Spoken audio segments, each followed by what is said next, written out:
Thanks. Just getting ready for this holiday week. That's about it. Any special plans?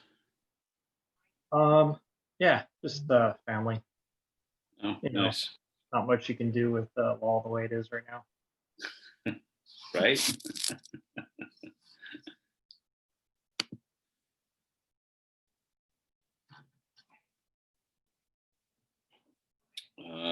Okay. And then we got.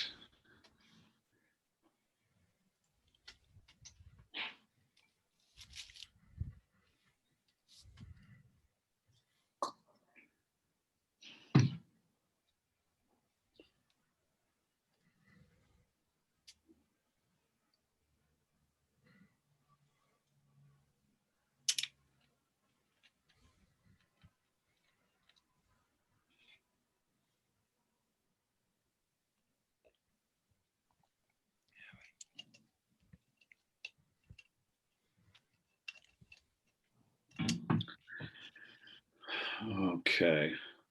Hi, Tyler. How are you?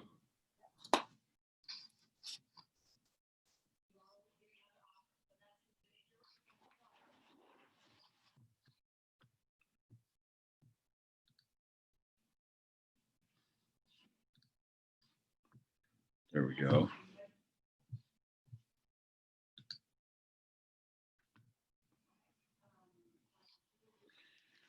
And as people come in, I'm going to take roll.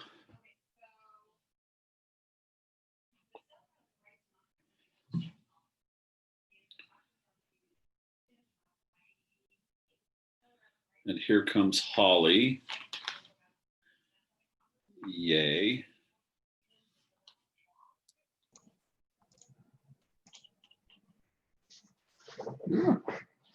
Hi, Holly. Hi, how's it going? I'm good. How are you? Good. Just dealing with 10 million offers. Okay.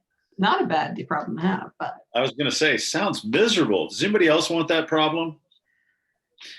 well, it would be totally awesome if they would all come in on different properties.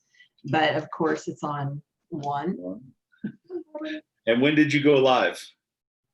With this particular house, it was a new build. It was completed about a month ago. We're using it as our model home and no offers until yesterday, 3 at once. But So a month on the market, mhm, and all of a sudden then 3 offers come in. yeah, nothing and then 3. What did you do differently to bring in the offers? Anything? Actually, this is an interesting one. So, unique neighborhood, and it has a irrigation easement down the side of it. So, although you would think there's this fabulous RV parking, there's actually an irrigation pipe that runs through there. So legally, you can't. Well, you can, but you can park things on there. But if something were to go wrong with the irrigation canal that's buried in that easement, the irrigation company could technically remove anything that's parked there. So your RV or your shed or whatever. So it's just been a difficult property to sell, but we weren't going to drop the price on it just because we're using it as a model. Got it. Fun Interesting. stuff. I'm a firm believer in telling all my clients that if you don't want to compete, go to new development. But if it's near completion right now, you're Yeah. gonna compete. You're going to compete. Get in early, right? Yes, yeah. Pick a house, pick your finishes. We'll be happy to sell it to you. So now let's give them some bonus. Up to what point can they pick their finishes? For the builder I work with right now, pretty much framing. So we have some challenges with just product availability right now. So we are actually ordering things. So ordering the flooring, the countertops, all that when we break ground. And it can be changed typically until sticks start going in the air, and then we're pretty set.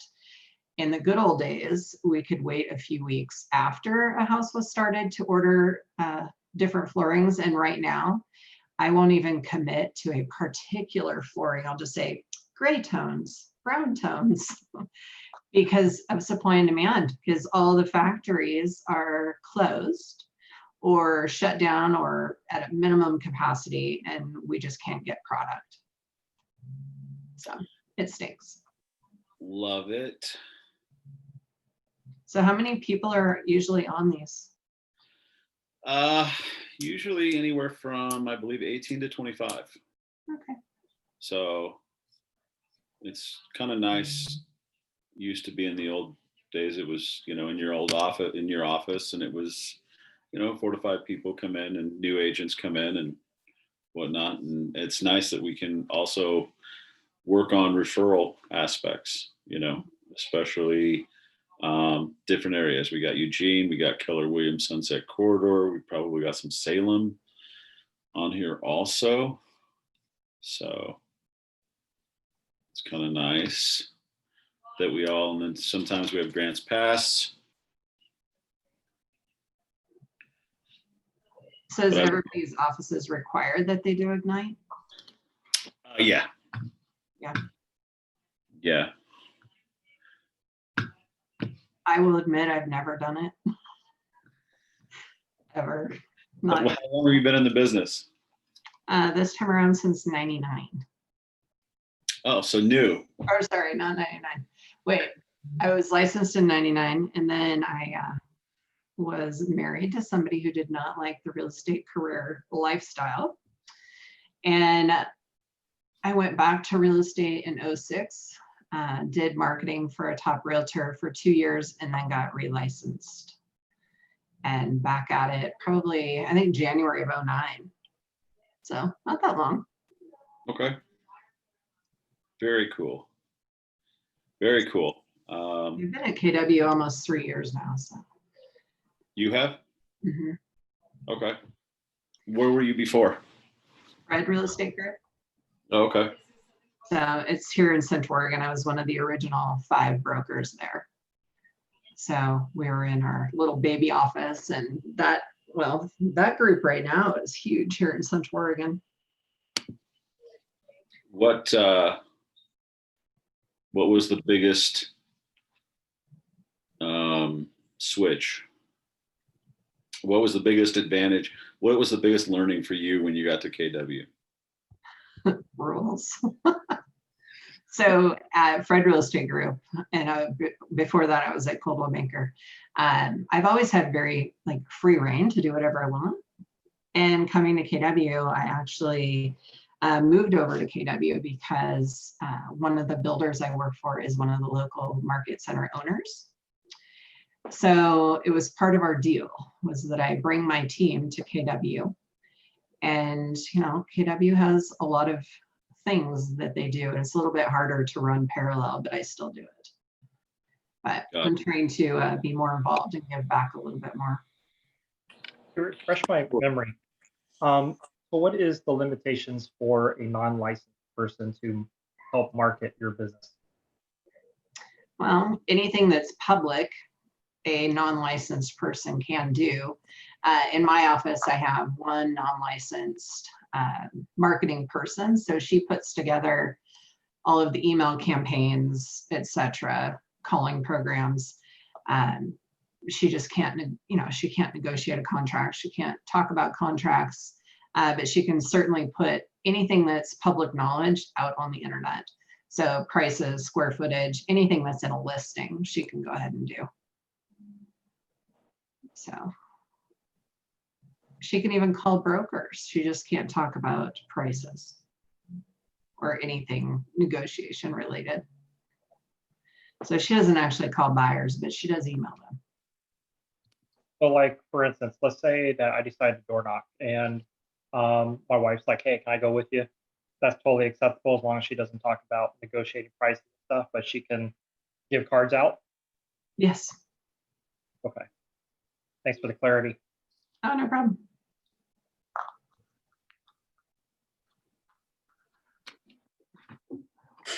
We'll give people a couple minutes. Hey, Jeremy. I can hear you. Okay, good. My mic wasn't working Oh, seems like it is. last week, but Seems okay. it's good, yeah.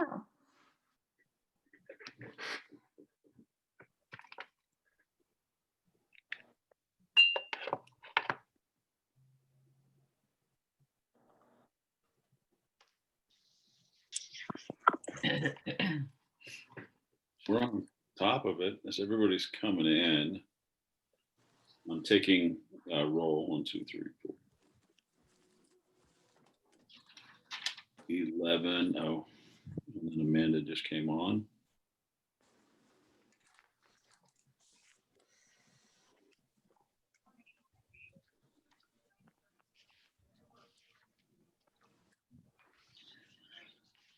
Okay.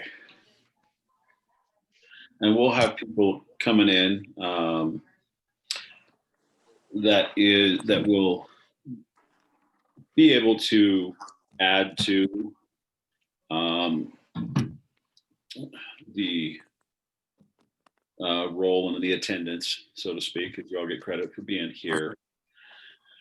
So just to get started today is Welcome to Ignite. It is Negotiate the Deal with Holly Cole, who is over here which, by the way, for those of you who don't know, I'm actually in Sun River right now. Yay. Lucky in the snow. Not in the sun though. Is it snowing? Woo, cool. It's awesome. Awesome. Yes, there is snow. Nice. But one of the things we're here for, Negotiate the Deal. And first off, let's do our regular check-in. If you can, how many contacts did you get? We gotta do our tracking, right? How many contacts did you get? How many notes did you send out? How many people did you get in front of from Friday to Monday? Okay. If you're a guest, please take your mic off, introduce yourself. Let us know how long you've been in the business, what office you're with, and welcome. As we know, we open up Ignite to everyone and go forward and we move forward, right? So let's start with, I'm going to butcher this. If I butcher your name, I'm completely sorry, but Jasa? Did I screw it up? No, it's Jasa. You got it good on the second one. Okay, Jasa. Hi. Yourself. Yep, I'm Jasa. I've been a realtor since 2017. And I am currently at Sunset Corridor as a licensed admin and buyer's agent. Very cool. Welcome. Let's go with Nasim. How'd you do this weekend? This weekend was not a particularly productive weekend. I had some household stuff going on, and so I made 4 contacts, toured 4 different homes, set up my first smart plan that'll go out. It's just a mass text message that goes out to all my contacts tomorrow, and that was really about it. Okay, perfect. Jessica. I reached out to some existing clients that I've been working with just to nurture and stay in front of the forefront of them.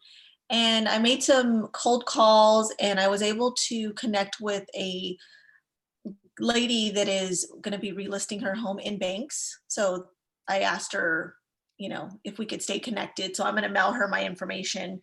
And then I did send out some emails yesterday to some existing people that I cold called and just, gathered or established that relationship. And I sent an email out with my information, and they were responsive. So I'm just going to try to keep those relationships growing, and also put some more postcards in the mail. So just trying to stay proactive with speaking to people. How many notes how many notes are you sending out a day? 6 is my minimum. It just depends. If I hit 6, then and I'm feeling more energized, I will continue to keep writing. But that's my goal. Perfect. Great job. And I haven't had any calls from the postcards, but I just started it about a month ago, 3 weeks ago. So Okay. The key is consistency. Okay, so then we've got Tyler Brown. Yeah, sure. I can't actually contact anyone yet because I'm not officially licensed. I'm still waiting on the background check, but I've been getting organized. I just attended the new agent orientation this morning, and I've been creating like a notes document just so I can keep track of all the moving parts. And I'm gonna get online this afternoon and mess around with the business cards and maybe mock some up. Obviously, I can't order them yet, but yeah. Which office are you out of? Oh, sorry, I'm out of the Eugene office. Okay, perfect. Welcome. Way to get a jump on it. Avery, how do we do on contacts? Yeah, well, I was in the RLMS orientation today, so I have Zoom for that. Lunch, Zoom now. So I haven't set up anything for today, but however, I do have some afternoon neighborhood canvassing and send out 10 cards. That's my goal. Perfect. Sherry, what is your last name? Rose. Rose? Yeah. Welcome.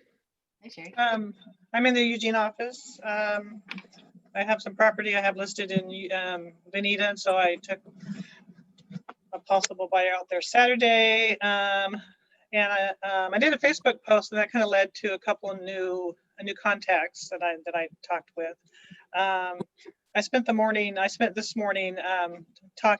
spending some time with a gal that hopefully I'll be listing her property. But I'm just kind of getting to know her a little bit more because just kind of getting to know exactly why what her motivation is, and so kind of seeing how I best can help her, and so hopefully that will turn into something. Very cool. Well done. Way to get in front of people. Sage Scholl. Hi, I'm not currently a real estate agent. I am doing the course right now, so I'm just sitting in to learn some new stuff. And where are you from? Redmond. Oh, okay, perfect. Welcome. Molly. Yeah, how's it going? Good. What's your last name? Wilkes. I just want to make sure you get credit for it. Thank Perfect. you. I had a little bit more to share. Still trying to work out having extra time when I work at a car dealership. I'm a salesperson there. So it does require a lot of hours out of me. So I 8 days and the whole weekend. So I didn't have a lot of time to really focus towards real estate, though. In that business, I do talk with a lot of people, and I came across 2 I've previously sold vehicles to that are thinking not really soon, but in the next year or so, possibly listing their homes. So, I try to carefully gain, contacts from my work currently in that way, but still have to focus on my job of selling cars primarily. So I don't get to do as much as I would, wish to, but. Okay, perfect. Eileen, you want to give a quick? Sure. I've mostly been trying to work on getting better at doing designs in Command so I can do more frequent posts and set up smart plans for people. So I've been trying to spend a lot of time on that. I did do one over the weekend and sent it out about what your home's value was, and did some new content for it. So I felt pretty good about being able to get that done. And I've worked on one now for Thanksgiving that I'm going to send out. And I'm also going to be writing Thanksgiving cards to some of my like top either allied resources or and or potential buyers. So that's mostly what I've been focusing on. My husband's birthday, we had a party over the weekend, so that took up a lot of time on Saturday. So that's about all I really did this weekend. Okay. Cotty. Hey, so I was not as productive as I would have liked to be. I have 2 new contacts, but I did order business cards. I announced on Facebook and Instagram. And then tomorrow I have a meeting with a small business owner, and I'm gonna see if we can set up like a giveaway of some sort. Sweet. Yeah. Perfect. Hey, Matt. Yeah. I forgot something that's kind of cool. If you don't mind. So I reached out to Kate Wiley up in Portland because when Chris Suarez did his, I guess, State of the Whatever, she was one of the guest speakers. And I have a friend that is looking for a second vacation home. So I reached out to her today and set up that referral with her to get that started. Oh, very cool. So she was the one up in Brighton, up on the mountain, right? Yeah, and my friend wants to get like a second home and maybe eventually move up there. So she's the perfect person to do it. Perfect. Yeah, so I'm excited about that. Okay, Jeff. I've just been working on making some cold calls using Redex and doing Facebook posts, and I've been doing a lot of getting in contact with other people in the field, you know, like escrow agents and title companies, and I'm going to do this new agent boot camp that they have at First American Title. Basically, run you through the process, need an escrow officer, and all the people involved. So. Okay, very cool. Amanda. Hi. I had a somewhat productive weekend, I guess. So I ran a Facebook ad last week and got about 23 leads out of that. And they kind of still keep coming in slowly. None of them have really gone anywhere, but I made 10 phone calls to them, sent out several emails. I have a meeting tomorrow with a lender that reached out to me, you know, to talk about what we can do for each other. And did a little networking via Zoom with friends. That's about it. Oh, perfect. Well done. Tori. Let me make sure I'm not on mute anymore. Can you hear me? I can hear you, yes. We can hear you. Cool. So I'm kind of like jumping in. I've been working really closely with Shauna, my PC coach, because as soon as I passed my exam, my dad was like, all right, ready to buy a house. So I have just been doing a lot of learning, getting on my docs. So Shauna and I did 2 power sessions, like crack of dawn early, because she had busy days to learn how to do all my docs. And so I also did an Instagram and Facebook, like, hey, I just became a realtor. And I got, there was about like 100 views on each of those. But as far as people like commenting back to me or saying anything, I got maybe about 12 per, and I added those people to a piece of paper. I'm slowly getting those people into my, my contacts. And then I've also reached out by phone to a few friends and my sister. So I feel like I'm like pretty busy, but at the same time, like it doesn't feel like it's busy enough. So I also do work part-time with both kids at home. So I feel like I'm doing as much as I can at the moment. And it's pretty exciting. Very cool. Yeah. Okay, did I miss anybody? Mona, welcome. I know you're always contacting. Hi, how are you? Oh, yeah. My name is Mona. I'm with Keller Williams Sunset Courtyard. I've been into the business for 2 years now. Very cool. I love Ignite this time. It is one of the best. Very cool. I would love to say it's because of all of us productivity coach, but we actually couldn't do it without people in our market centers willing to give back and teach. So on that note, we're going to break into the next section of this, which is negotiate the deal. You're here to learn how to negotiate better. And I can't think of anybody better than Holly Cole, who is in Keller Williams, Central Oregon. She's the second highest producer in Central Oregon, running a successful team of 7. So she's got her own team. She sold an average of 200 homes with a median price of 420. She's actively involved in her community, a mentor and coach to her team. And she has stepped up and said, I want to teach you guys what I know. Nice. So welcome, Holly. Very good, thank you. And So- if you missed anything, feel free to add it. Okay, so like I said, I'm guilty of never doing an Ignite class. I've never watched one, and then I get thrown into a Zoom one. So bear with me, like we're gonna work through this. So we are here to talk about negotiations, which is probably my favorite thing in the entire world. Who would you say is probably who is a negotiator in your life every day? Like, You are. yourself. everybody. Yeah. Does anybody have kids? I was just my kids. I was going to say my kids. children. Seriously. So every day I get, Mom, if I take out the trash, can I drive your car? Or if I do this, can I have this? Like, life is all about negotiations. In the US, we don't negotiate nearly as much as we probably should as far as buying and selling things. But in other countries, we negotiate everything down to, a soda is negotiable. Everything is negotiable in life.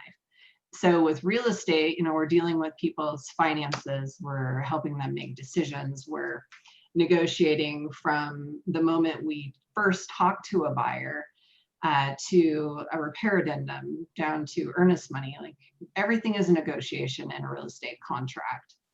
And so KW has laid it out quite nicely with a bunch of different points that we can discuss.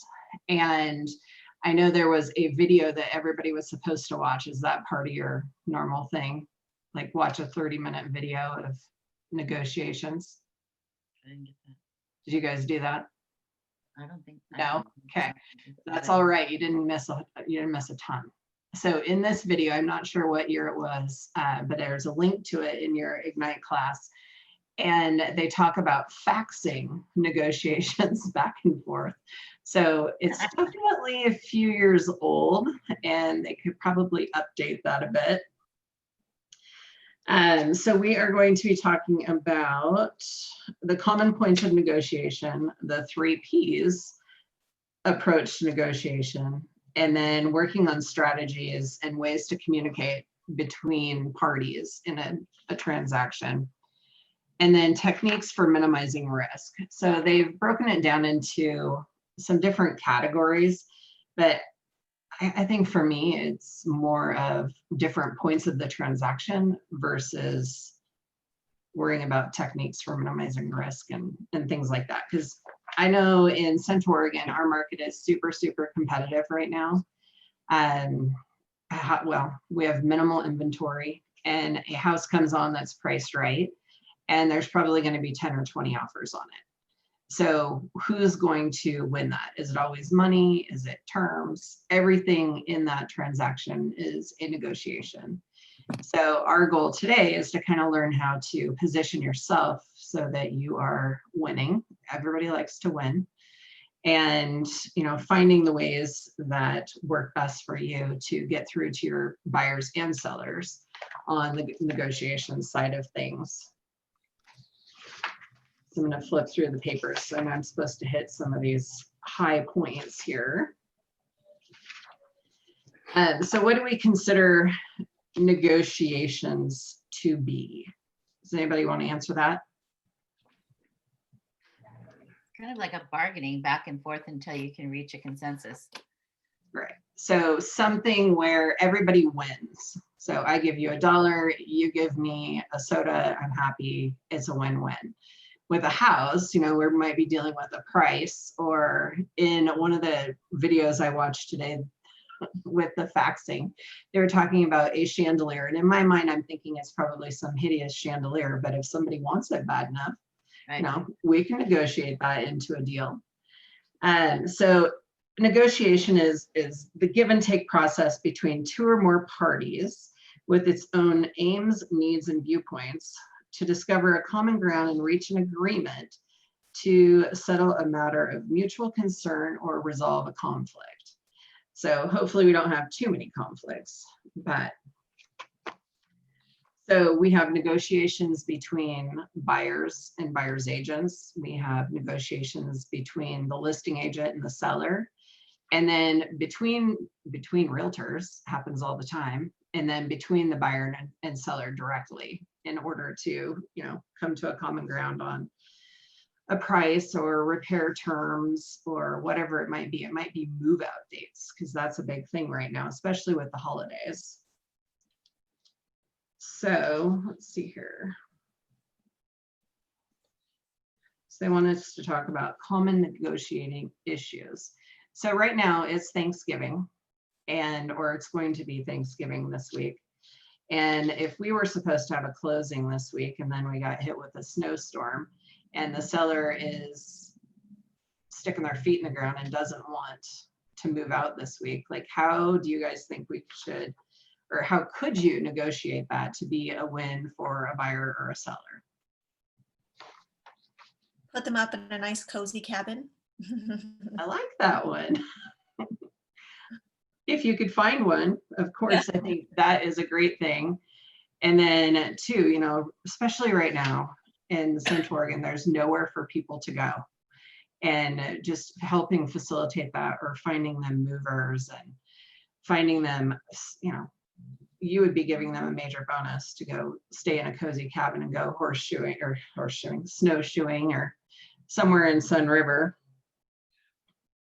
One of the things, I want to give a strategy too, is one of the things that I've started to incorporate with closing dates and maybe moving out sooner is, especially in a competitive market, one of the things we've started doing was after the repairs, after the inspections, after the repairs, after the appraisal, everything's done. We're just waiting on release of earnest, or actually waiting on closing with the docs.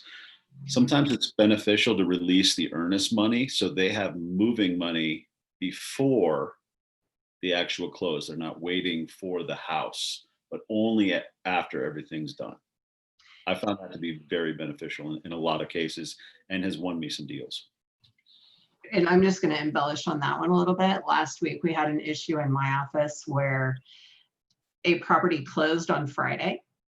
The lady did not have the cash to move, and it wasn't in her account. We missed the wire cutoff, so she did not have the physical cash in her account to be able to move.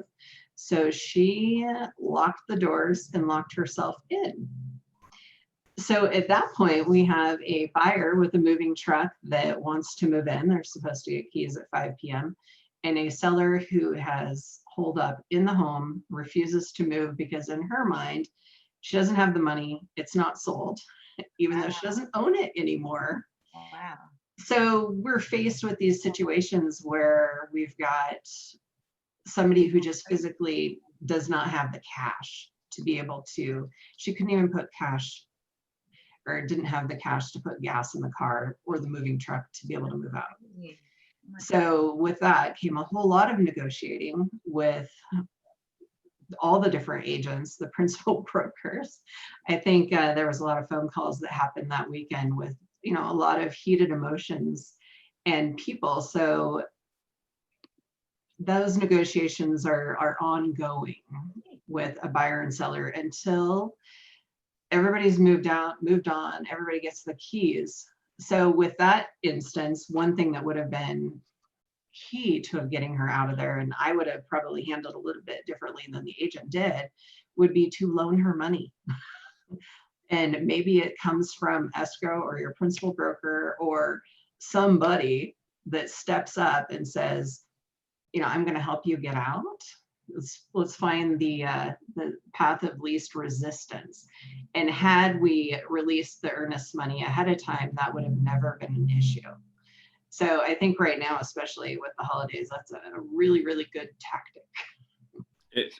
Honestly, it was met. They moved out of state. Once we heard they were moving out of state, multiple offer situation, that's what sealed the deal. They were out of the house 10 days early. So it was really a benefit to everybody because they got the earnest money once everything was done. Mm-hmm. And I wouldn't release earnest money earlier than that. I wouldn't make a earnest money non-refundable. Ultimately, it's your client's choice, but I would go against that. So to make sure I'm understanding right here, basically you wrote it in so that, you know, once the deal was all done and signed, then the earnings money would be released so that they could move and you could proceed with the deal. Yeah, earnest money to be released on this date upon approval of inspection with repairs and appraisal. Once those two are done, you're pretty much just waiting for the lender to send out the docs. It's full bore. And once we walk the repairs before we release the earnest money. So we made sure the repairs were good. How do you know That's the pretty cool. lender isn't gonna go back in approving the loan? It's communication. At that point, everything should be done, once the appraisal's in, he has a great idea, he's on top of it, should be through underwriting, nothing more to do other than get out the closing disclosures and send out the documents. And is that a conversation you would want to have with the lender, that you're looking to give them the earnest money so they can get on their way and everything's kosher by the time the buyer's ready? Yes, constant communication with all parties. Yes. And some of the lenders here will back earnest money releases. So I'll go to them and say, okay, will you guarantee more or less that these clients are 100% approved, and will you back an earnest money release? Because right now they're part of our negotiations as well.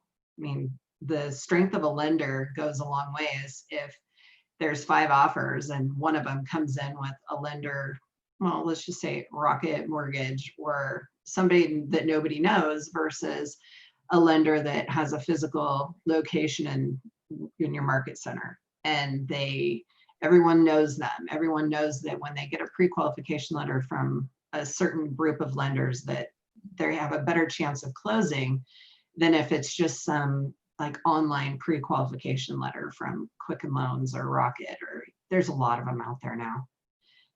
But I don't know if you guys have experienced that lately, but for us, the lenders is part of the offer package. So if you're writing an offer on a property with, you know, a lot of competition, you want to make sure that you have a strong lender. And if they've done a full qualification on the buyer, a lot of times they are willing to back an earnest money release just because they're confident. But so I'm going to start from the beginning, like beginning negotiations. Let's just say that you are interviewing with a buyer to become their buyer's agent. Like, what are the things that you offer your buyers as a buyer's agent, other than the ability to open doors?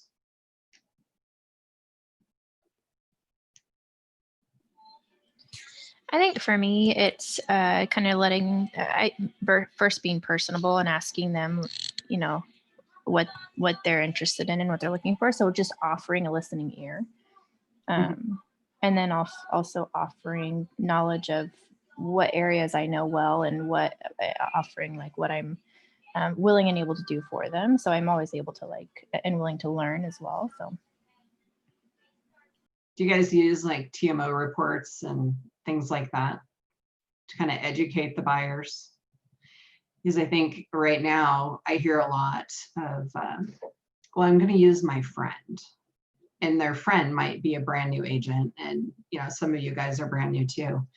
And that doesn't mean that you don't have the skills, but if you are competing for a buyer, you know, you kind of got to pull out your bullet point checklist of your skills and your the advantages to using you. Like you might be, I am available 24/7, which you don't necessarily want to be, but I'm willing to work weekends. I will be out previewing houses for you while you're at work, especially with COVID. We do a ton of video tours here, way more than I've ever done in my career. Video tours, people that actually don't even see the house till they get here. And we're handing them keys or they come for the home inspection. But, you know, offering things that set you apart as a buyer's agent so that you are working to earn their business versus them just using whoever picks up the phone on realtor.com or Zillow or one of the many, many websites out there. Because if you have a buyer that's interviewing for agents and they're all over the place and one of them calls somebody like me that's going to be aggressive and we'll just take them and start showing them houses tomorrow, me or somebody on my team, versus an agent that just sits back and says, well, I'm going to send you an email tonight. And, you know, who do you think they're going to want to go with? Because in the end, you are driving the entire transaction. And are they going to want an agent that is strong and confident, or someone who is relaxed and maybe lets the perfect house go by because maybe they didn't see it pop on the MLS? So I think in interviewing with buyers, we all have to remember that we're competing, and this is your first shot to show them that you're strong, you're confident, and in the end that you are going to get them a good deal or the best house for the money or whatever it might be. There's lots and lots of different things. So once you guys have this buyer and you find them a house, let's talk about, like, how do you structure your offers? And let's say that you've been through you've shown them 10 houses and you're gonna write an offer on the one that they like the best. And you know that there's gonna be 3 or 4 offers that come in on the house. And, you know, what are the top things that you guys would consider to be items of negotiation? Besides price, because we all know that one's there.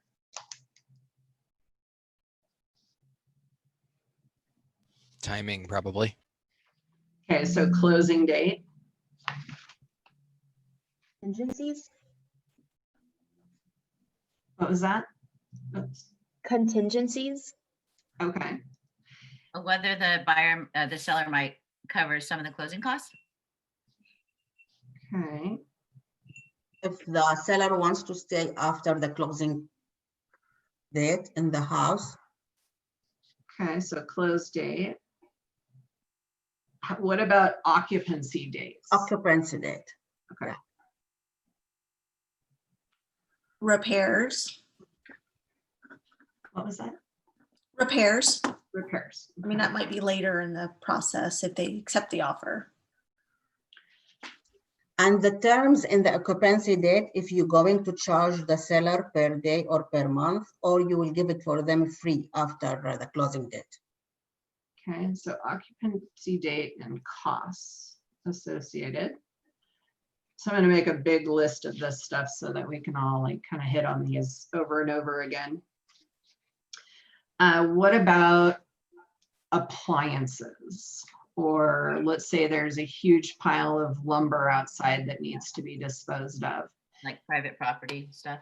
Okay, so personal property. Personal, thank you. I'm going to put debris removal, because here we do a lot of rural properties. And was it Saturday? One of my lenders and one of my buyer's agents was actually out at a house burning piles of lumber to get a deal to go through. We've done a lot of different things here. So debris removal. How do you guys feel about earnest money? Like in your marketplaces, is $1,000 sufficient, or 1%? How do you guys handle that? Well, that, 1%. it could be a negotiating point, right? Like if to offer more earnest money, if you're trying to get a competitive advantage over a bunch of other buyers. Right.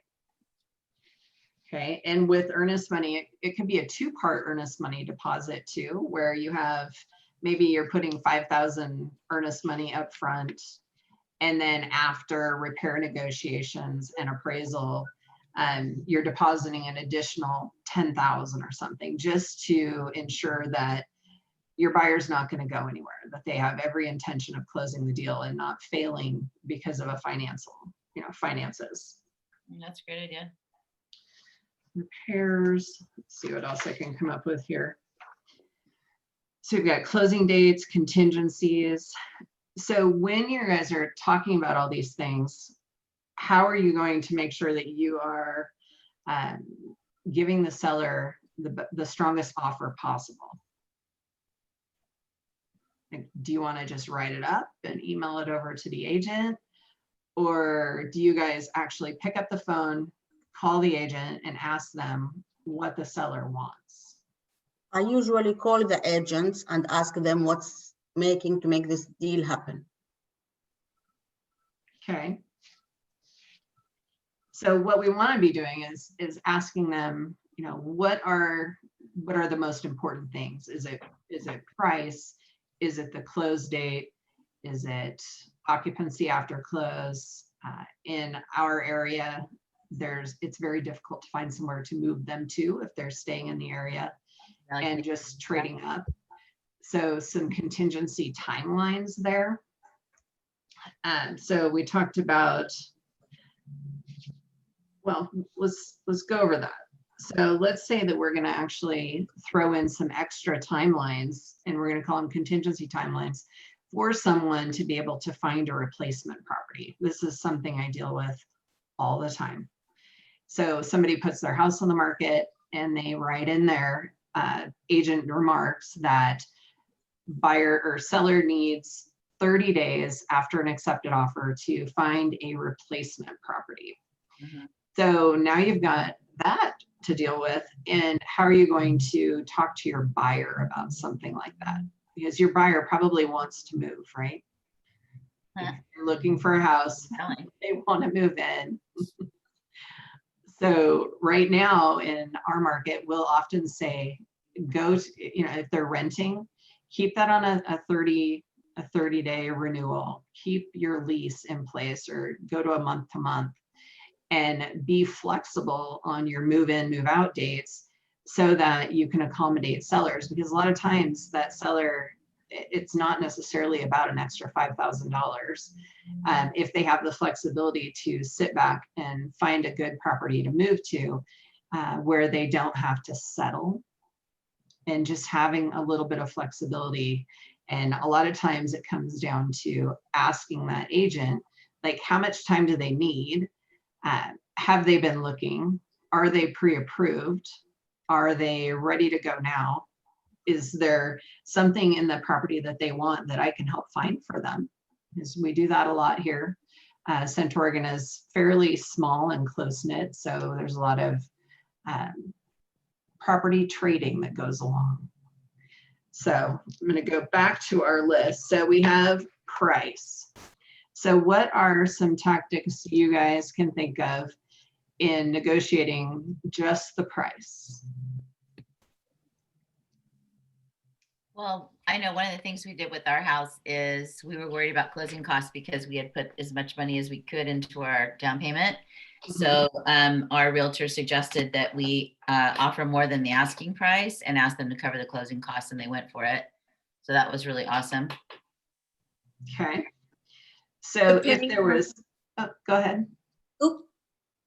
I was going to add one more. Depending how many days the house has been on the market, you can come up with a price if you want to come in lower. I think that would come into play as well. Yeah. I mean, if you're wanting to get the best price for your buyer. Okay. So if there's 4 buyers competing for the same property, how do you guys go about winning on the price, just on the price? Oh, we talked too about, what's it called when you say the buyer will pay this much more than the, I don't remember what it is, Escalation clause. Escalation clause. Clause that they'll pay up to this amount to be able to get the house. You know, like we'll give them 1,000 or 2,000 plus anything up to a maximum of X. So you can say it better than I can, but I definitely know that we talked about that. So how I typically word it is buyer is willing to pay up to or $1,000 more over highest documented offer. So I want proof that they've received a competing offer that's higher than mine. Right. They don't have to give the whole thing to me, but I do require something in writing. Most of the time agents will just, you know, scratch out the name and email you a copy so that you can see that there was a competing offer on the same property that was more. And then you always want to put a cap on that because you don't want Up to a certain amount. right. And you need to have your lender in on that too. So I got a pre-approval letter today on a home that I have listed, and it states that the buyer is approved for their escalation cap. So let's say their offer came in at 430, but they are willing to pay an additional $1,000 over highest competing offer up to 450. So they actually were smart enough to go back to their lender and get a new revised pre-qualification letter and send it over to me stating that they could go up to the 450 so that when you go to the seller, they know that you are a legit Nice. buyer. Sometimes different market centers have their own escalation clause, like addendums.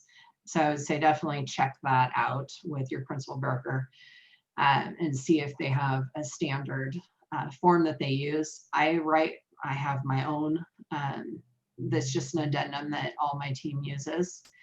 That's just very simple, very straightforward, states it. I don't put anything crazy in there.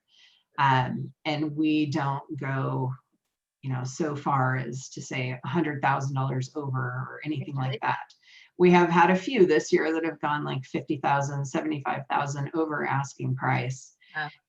And, you know, at the same time, another something you could put into your offer without spending more of your client's money would be that if there's an appraisal gap. So let's say that buyer is willing to pay the 450, but we get down to appraisal and it comes in at 445. So by covering the gap, what we're saying is that the buyer is willing to come in with that additional $5,000 and not ask the seller to come down on the price should the appraisal come in low. So especially in a competitive market, things like that matter, and it can give you a major advantage in a competing situation.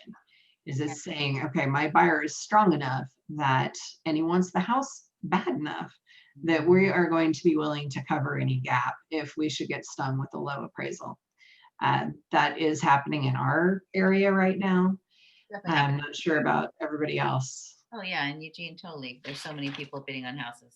So it's really helpful information, I think. Because, you know, you've got to set yourself apart somehow. When you've got many buyers coming to the table. Yeah, so any questions on price negotiating? Like, are you guys running CMAs when you guys do offers? How do you guys come up with your prices? I do CMA. Okay. I use technology. Would you care to tell us what kind of technology you're using? I actually use what every buyer has at their fingertips. Zillow. I use Zillow, I use Redfin, I use Realtor.com, all of those things that pop to your phone when you have a new listing that comes to your phone and says, look, it fits my criteria. I'm going to look at it, see what this estimate is. I'm going to actually also dive deep into what comps they're using. And one of the first things I do for listings is also tell the seller to claim their house on Zillow. as an owner so the algorithms can catch up. And then I try to work with that as You cut out, Matt. miss the immediate, you miss the immediate attention grab when it goes to their phone. They open it in whatever app they're using, look at it, they look at the pictures, then they go look at the evaluation and look at the price and see how it compares. So fundamentally, if you're trying to sell a house for $575 and the Zestimate on it is $540, are you a buyer going to perceive a good deal and get off your couch? Where are you at? Where's your office located? Keller Sunset Corridor, Hillsborough, Portland. Yeah. So I think that works super great in the bigger markets like that.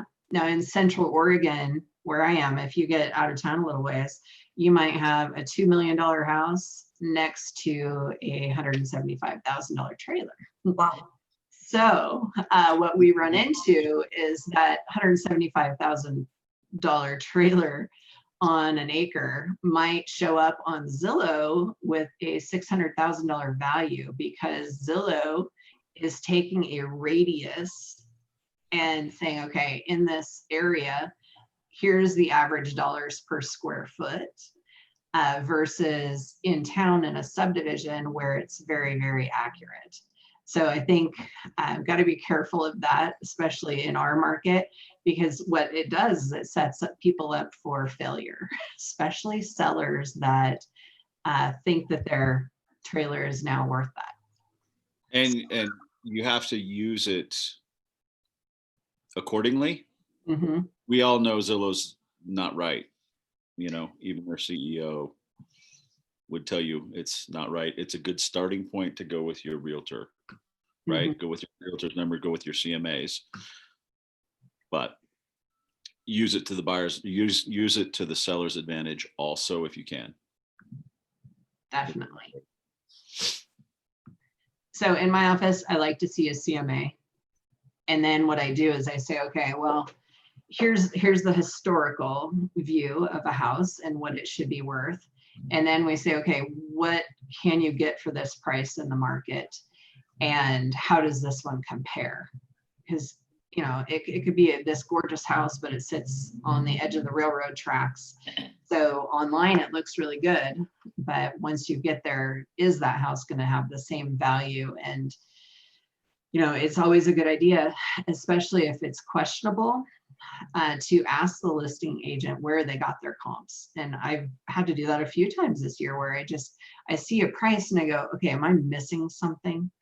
Or is there something so spectacular about this property that I definitely need to go see it because I'm behind the times or whatever it might be.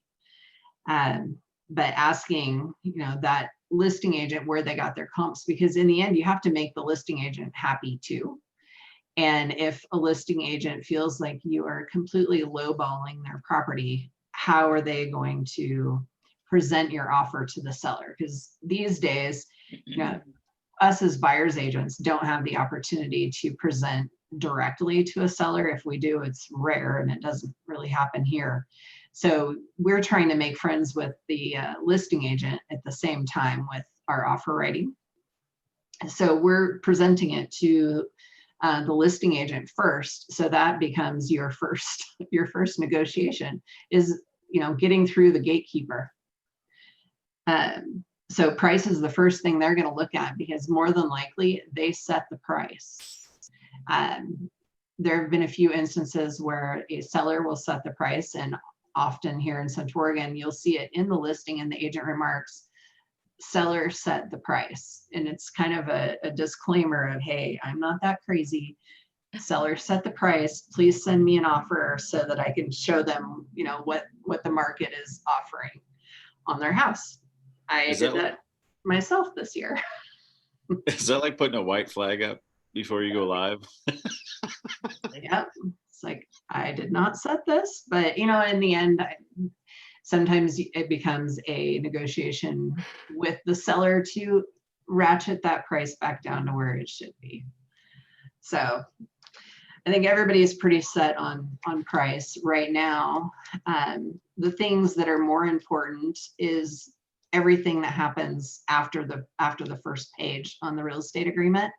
So you see that price, and whenever I'm putting together deals in a spreadsheet, because that's the story of my life lately with multiple offers, we actually put them in a spreadsheet with the offer price, the earnest money, the down payment, and then we list out all the different contingencies. So inspection periods, upgrades or repairs that are asked for upfront. Because here, sometimes people will put in their offer, like seller to add air conditioning in the summer, because maybe they want to be able to finance that in.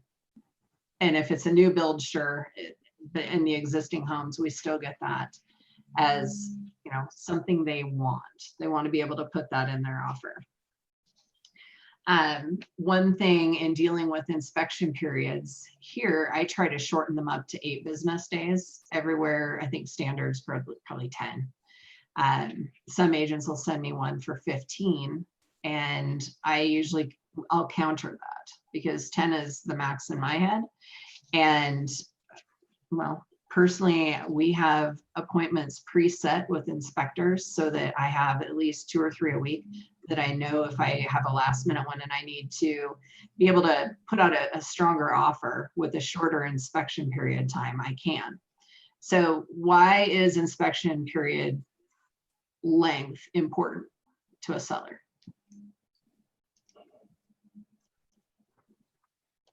Any ideas? Because they're missing out on other offers while they're waiting for that.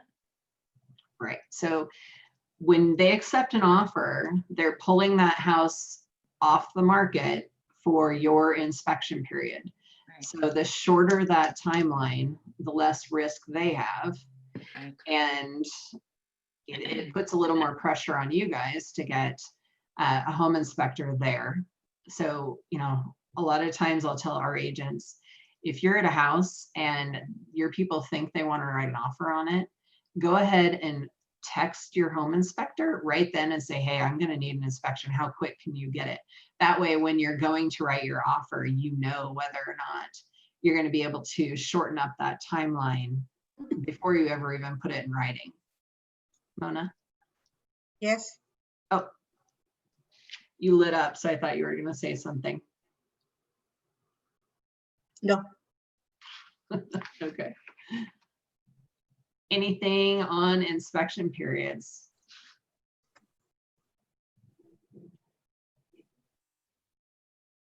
Nothing?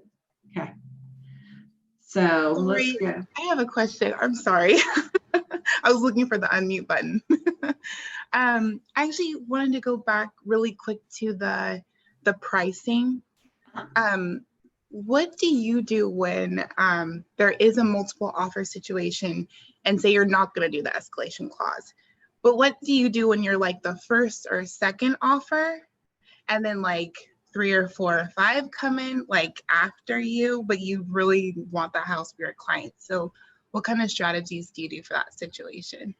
So every buyer is going to be different. So I usually know my buyers pretty well before we actually write an offer.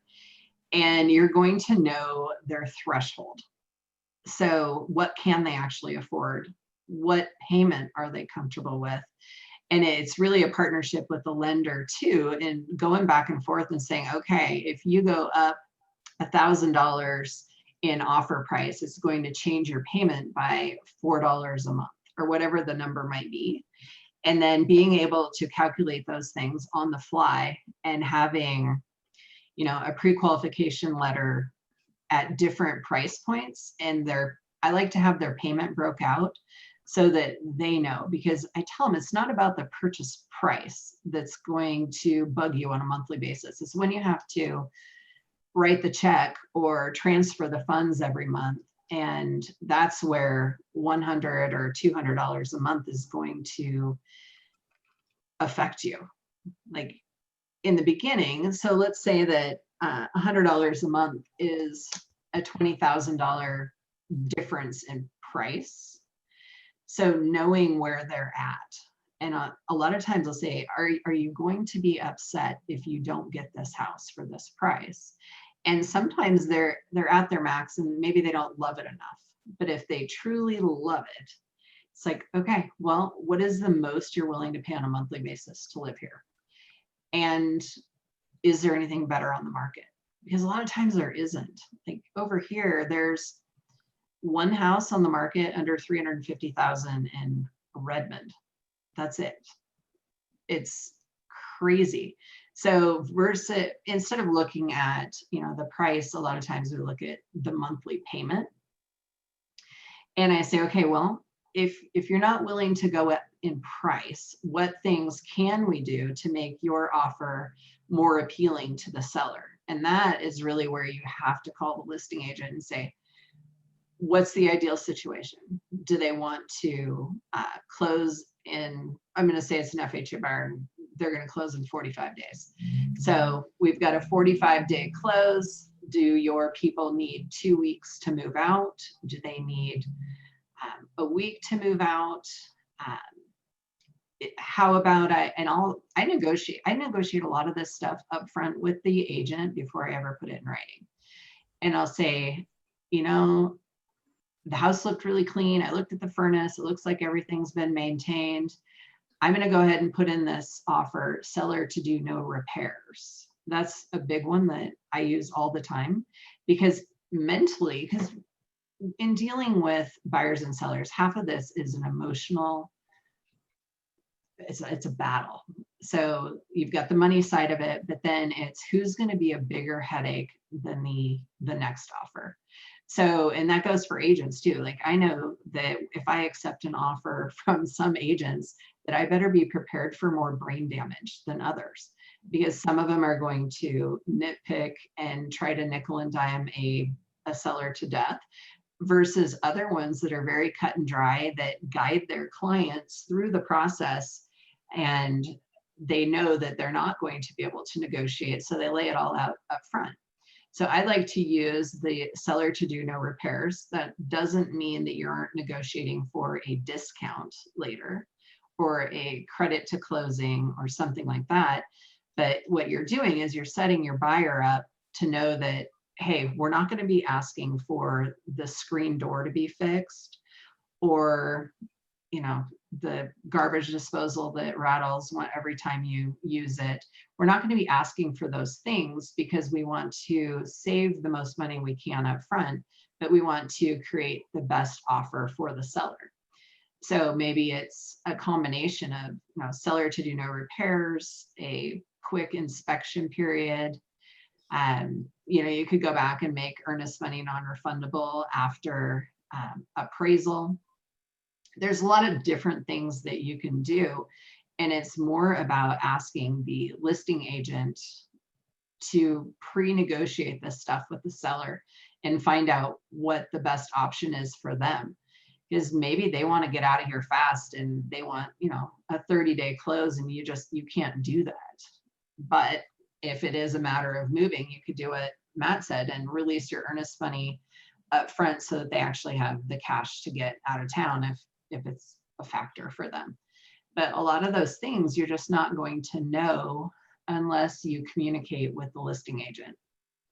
So hopefully the listing agent actually answers their phone and does their part in communicating with the seller and saying, hey, you know, we have a viable buyer that's interested, and they want to know what you want, because then you're making them feel like they're in a position of power and they're getting to tell you what they want. So when they actually have an offer in place and you're submitting that, maybe they feel like, wow, they actually listened to what we said, and maybe your offer isn't the best, but you've made it the easiest on the seller and met all their other terms. So they're more likely to accept, you know, yours versus a $2,000 higher offer. Because I think in the end, $2,000 is great, but when you're selling a property that maybe needs a lot of repairs and somebody else says, well, we're not going to make you do the repairs, that might be a heck of a lot more appealing to them than a couple extra $1,000. Because historically, if an offer comes in way over asking price and it's the only offer I have, and maybe I've done work with the agent before and I know that they're going to come in strong and then they're going to ask me for every repair under the sun. You know, those are just things that we're prepared for.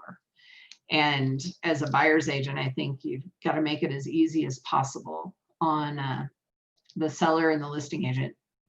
Otherwise, you're just gonna, you know, end up paying top dollar for the house, and everybody's happy in the end, hopefully. But there's lots of little different ways that you can get, I'm gonna call it bonus points on your offer, especially in my spreadsheets, because I'll put in there, like, I'll give the agent a rating. I'll give the lender a rating, so that when I go to my seller, I can say, okay, great lender, never heard of this one.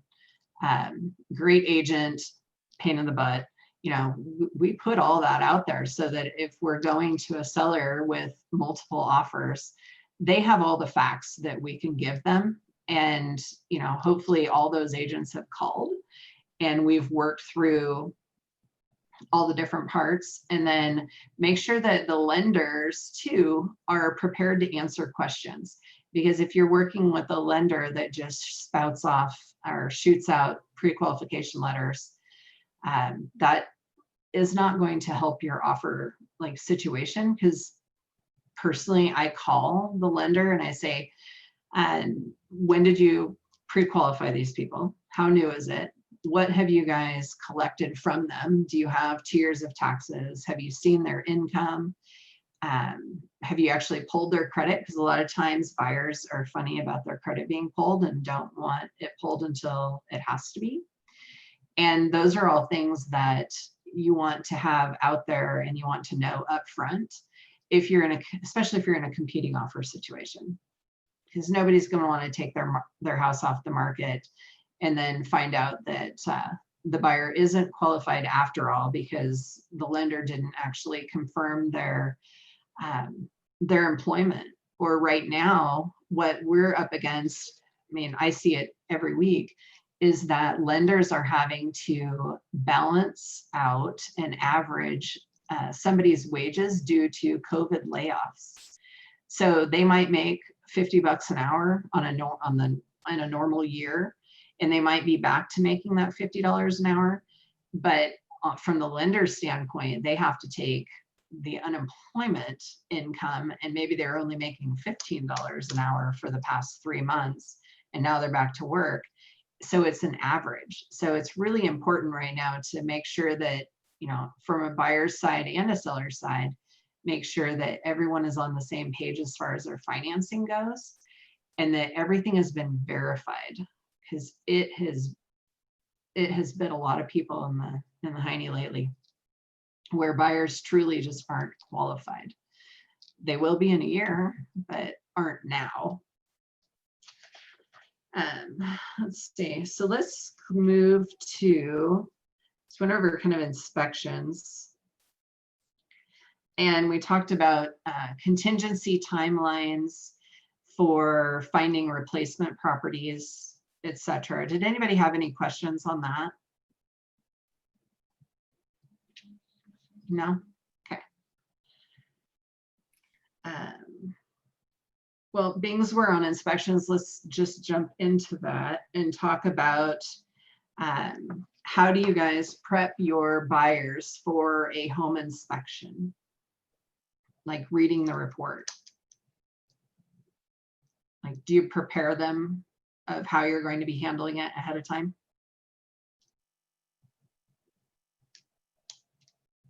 Jessica, how do you handle I would love to answer that, but I haven't gone that far yet. I'm a couple of months into real estate, so in the growing pains of it. A lot of us, Holly, haven't done any house plans, so we're pretty. Well, but I wish I could answer that. I tell them that there's going to be a lot on here that you're not going to have to worry about.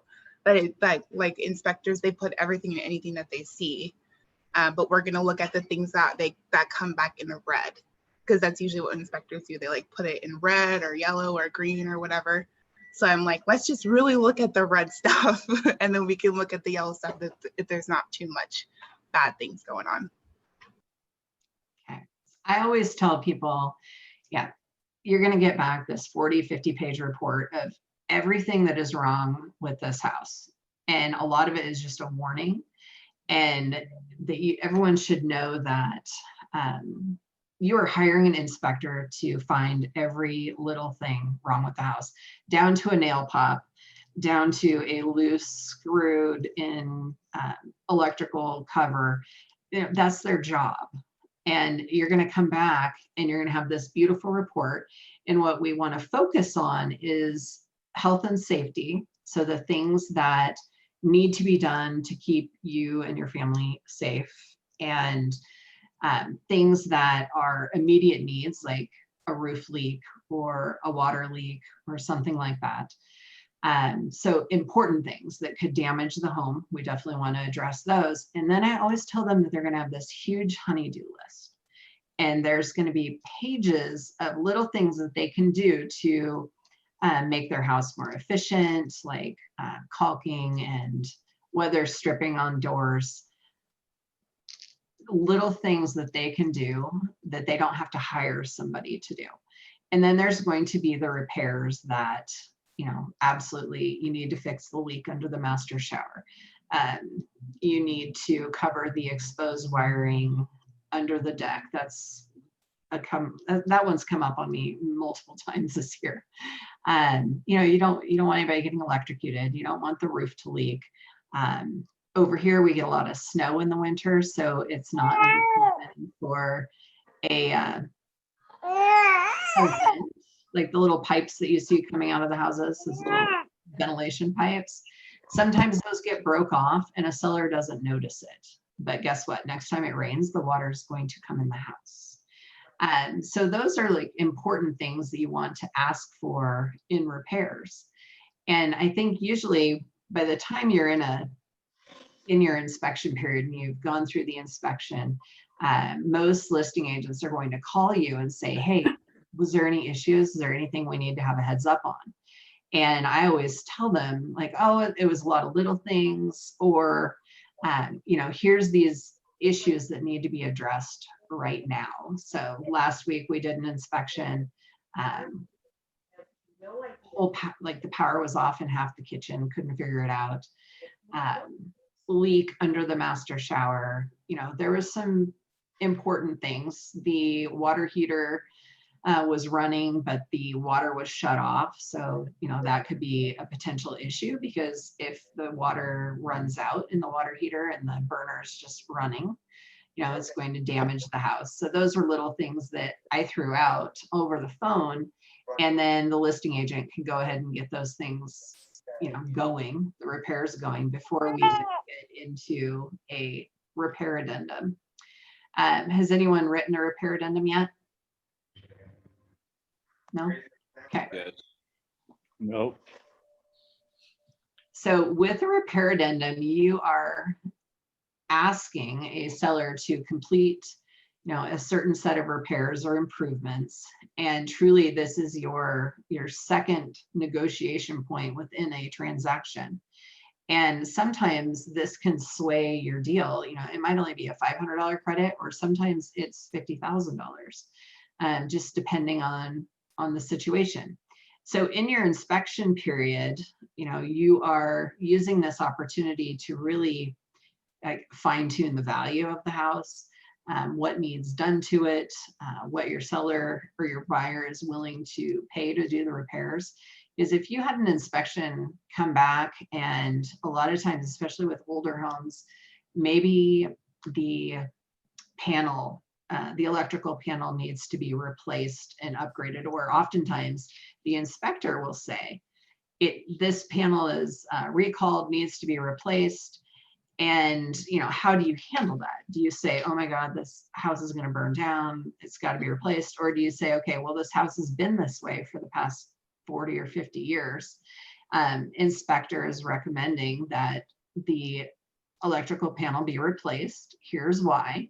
A lot of times they'll include links to the recalls or reasons why a certain thing should be fixed or repaired. And then it's an opportunity for you to say, okay, you know, you really have to feel comfortable with this. So I want you to go out. Here's the number for one of my electricians that I recommend. talk to them about this, and then we'll get a quote from them, and we'll include that in our repair negotiations. So maybe we know that it's going to be $1,500 to repair this panel. And then we've got cracked roof shingles and hail damage. And there's a lot of different things that, you know, you might have come up on an inspection report, down to rodents in the crawl space or mold in the attic or all these different things. And it's an opportunity for a seller to back out, and it's an opportunity for a buyer to back out. So in the end, we're trying to navigate through this.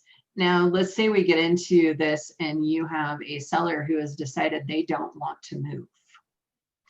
And this happens, not very often, but it does happen. And you submit this big repair addendum. And let's say on there you have, you know, I don't know, we'll go with the electrical panel. Seller to replace outdated electrical panel under recall number, blah, blah, blah. And you want to be specific on this stuff so they know you've done your research. And you ask for them to remove debris in the crawl space and correct some issues. And they come back and just reject it. So with a repair addendum, they have the opportunity to reject and counter it, or just straight up reject it. So how would you handle that if they were to just reject your repair addendum?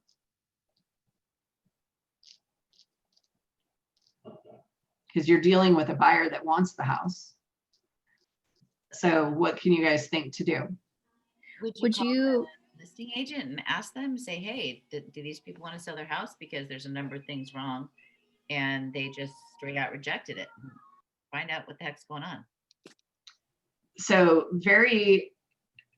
let's throw this out there too. So whenever a inspection is completed and a repair addendum is sent, the listing agent will more than likely come back and ask you for the inspection report. And they do that to clarify with the seller, like what the issues are. And, you know, they're trying to get the deal done too, because in the end, everybody wants to close the deal and move forward. So they want to go to the seller with tools. They want ammunition. But once a seller has read that inspection report, does everyone understand that they now have to disclose everything that they know on that report? So that seller's property disclosure that everyone got up front, hopefully, that you read, now they have to amend that. And it is, I don't remember what law it is, but there is, you know, a statute that says that if they know of a material defect, they do have to disclose it. And if they don't amend their SPD and your deal falls apart and they go forward and later, you know, somebody finds out that the seller did indeed know that the drain field was failing, or, you know, some major issue, you know, the seller, it's not going to affect your buyer, but the seller can be responsible for that, and they can get sued and they lose, and it does happen.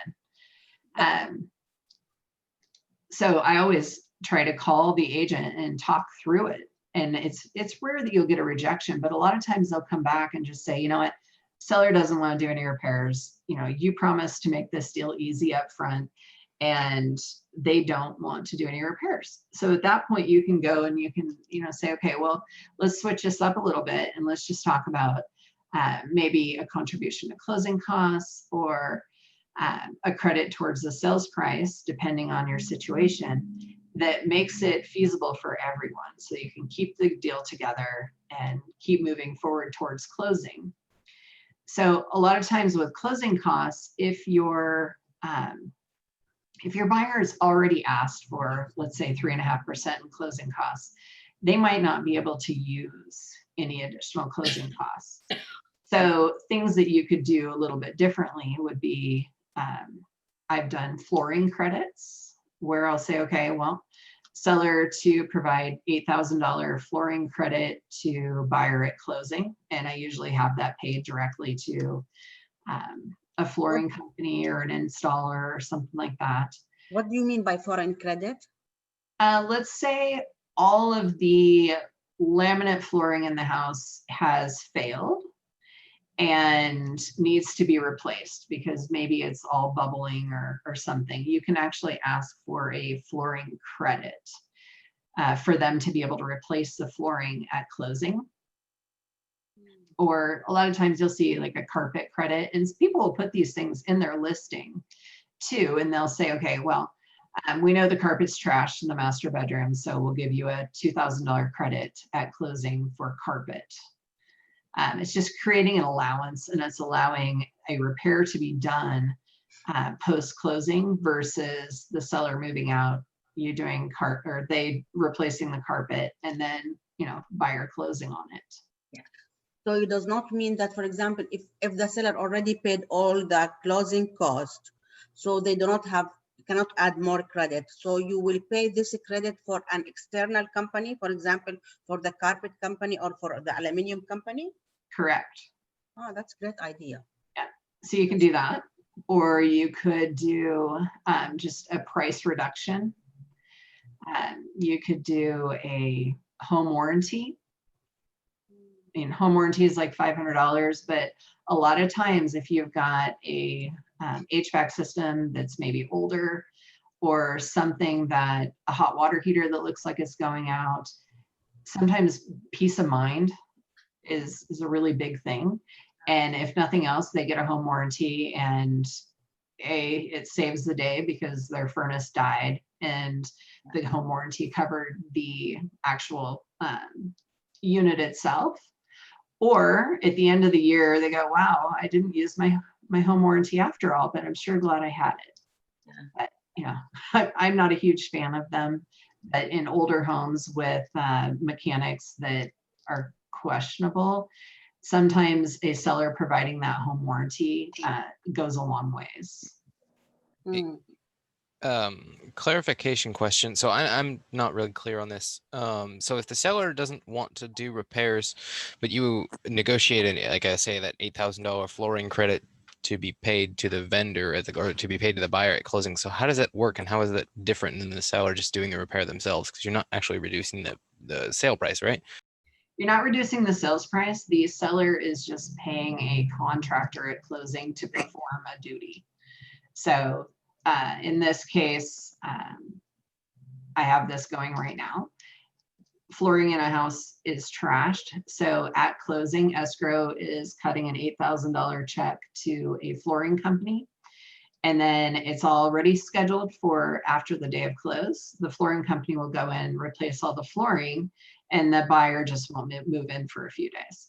So it just created a win for everybody versus just a reduction in price, because an $8,000 reduction in price doesn't really help a buyer that maybe doesn't have the cash to do it. So maybe the buyer wouldn't have the $8,000. Let's say they're a USDA loan and they're financing 100%. A credit is a lot more appealing to them than a price reduction.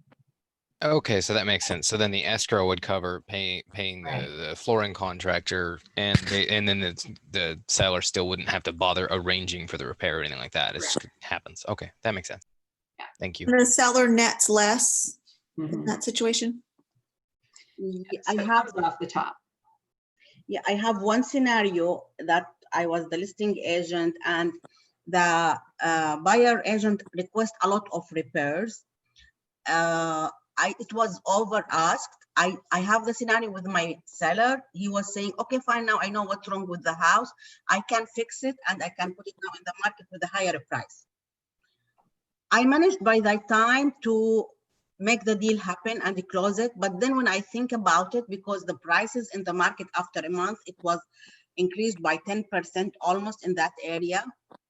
I thought maybe it was right that to follow the seller, that we fix things and then we have the house in a higher price in the market. What do you think? What is your opinion? You can certainly do that. I think it creates a bad energy between agents when we do things like that, of course, because you're going to tick somebody off. They want the house, but it's our job to do, whatever our client says or wants us to do, and we just have to guide them. I had one, I think it closed last week, where, you know, in a repair addendum, it states that you're hiring professionals to complete repairs unless otherwise negotiated. So I had a seller who insisted on doing all the repairs himself because he was super handy. And, you know, as long as it's disclosed upfront in your repair addendum who is actually performing the repairs. I mean, I just put seller to complete the following repairs and listed every single one of them. And then I wrote HVAC service to be completed by, and then a vendor. And we spelled out everything so that we could cover our bases. But I'm not a fan of homeowners doing any repairs because there's liability there. Right. And one thing I will do to cover myself and the seller is pay for their home inspector to come back out and verify that all the repairs were completed properly and make them sign off on it. Yeah.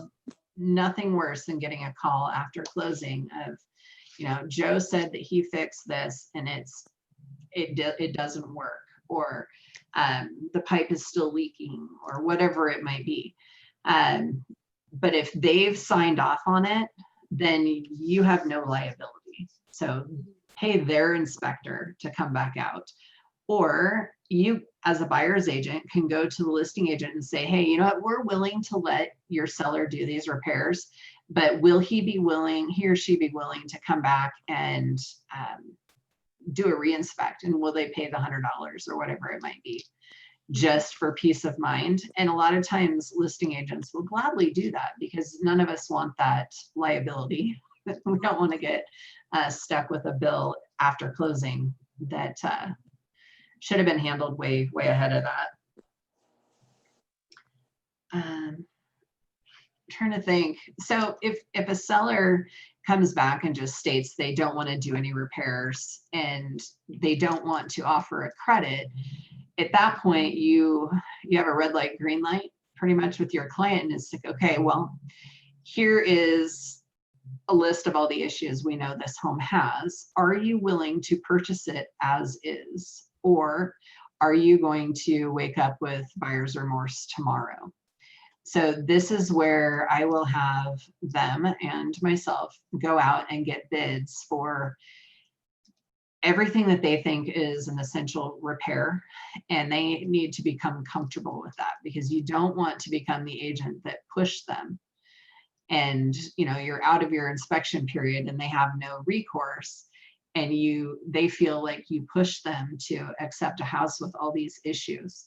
So I like to really take that opportunity to go over all the different issues in the inspection report and, you know, really sit down and go, okay, well, this is a 29-cent electrical plate cover, and this is a $5 part. And, you know, of course they have to do the smoke alarms and carbon monoxide detectors, but, you know, weather stripping around a door is like $5, but a lot of people don't know that.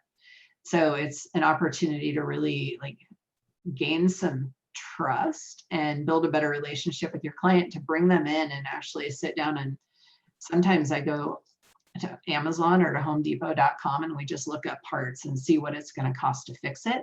And in that, you are teaching them like how to be a better homeowner, and you're giving them the opportunity and empowering them to make a decision and do things on their own. And then you're going to have some clients that just don't want to do anything. They want a turnkey house. And those are the ones that, you know, sometimes you just have to say, you know, maybe this isn't a good house for you. Maybe we should look at new construction. Because new construction comes with warranties, and it comes with a 12-month bumper to bumper.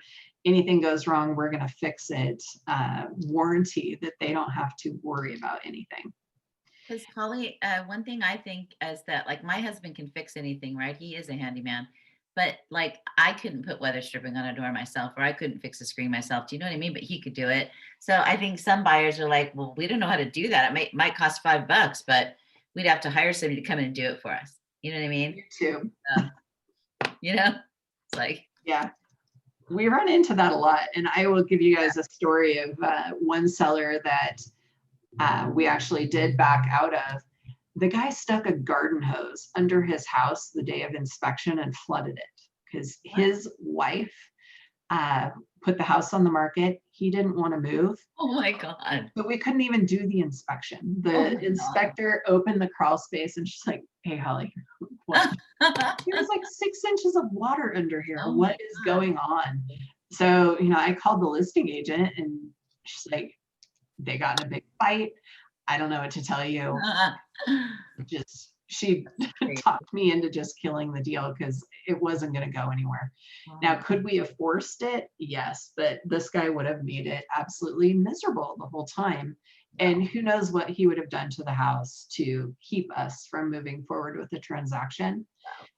But, on some of these, you get to a stalemate. And sometimes it does come down to maybe they have backup offers on the house. And if there's backup offers and one of them said that, seller to do no repairs, buyer accepts as is, and maybe the buyer waived their inspection contingency. And that's something we didn't talk about. I don't recommend it, but there are times and places and clients where you can actually just waive your inspection period and, do it cautiously because that's your first opportunity to get out of a transaction is inspection period. But sometimes if someone wants it bad enough, they will waive it. And, you can still perform a home inspection without having an inspection contingency. So with doing that, your inspection is purely for knowledge and it's not for any negotiating. So I do that probably 5% of the time is all. I'll waive that inspection period, but sometimes that will be on new construction because I know I have that 12-month warranty, or a newer home, or maybe you look at it and it's such a hunk of junk that it's a complete fixer and that it's going to be bad. And as long as the buyer is comfortable with that, and maybe they intend to go in and gut it and redo all the plumbing anyway, they don't care at that point.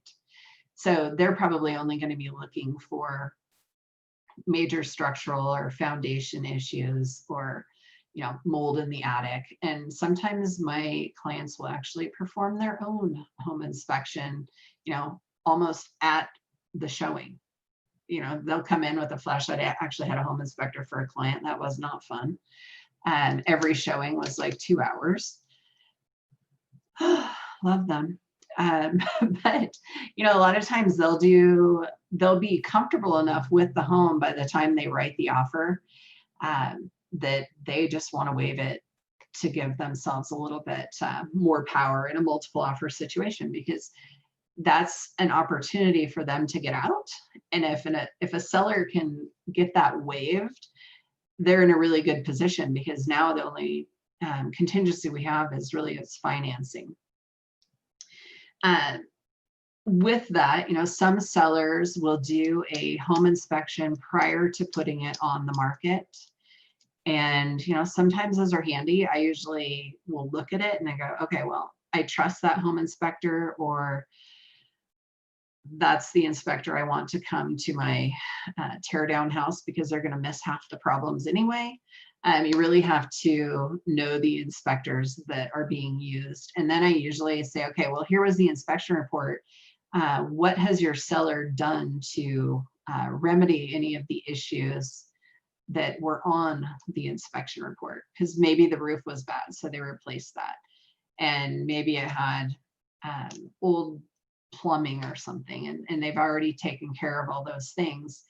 And so sometimes, if you are given the option to read that inspection report, your buyer might be comfortable enough to go ahead and waive that inspection contingency because they've got a home inspection in front of them that they can look at.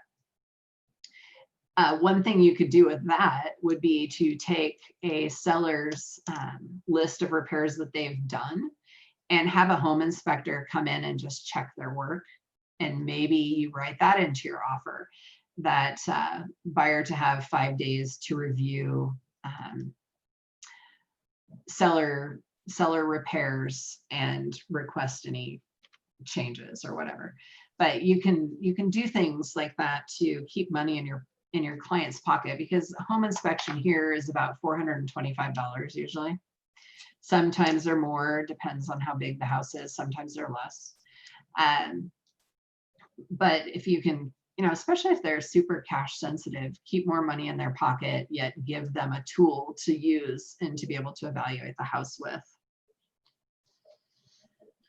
Question regarding inspections. If the seller decides to do an inspection when they moved in, or let's just say they decide to do an inspection, how long would you say an inspection is good for? I'm going to say a year. And sometimes I'll take inspections. So a property that I closed last week, seller only owned it for a year. So I did have his inspection and I looked through it and I knew what he had done to the house. So we put all those things in the seller's property disclosures, and I actually included that original inspection summary with all of the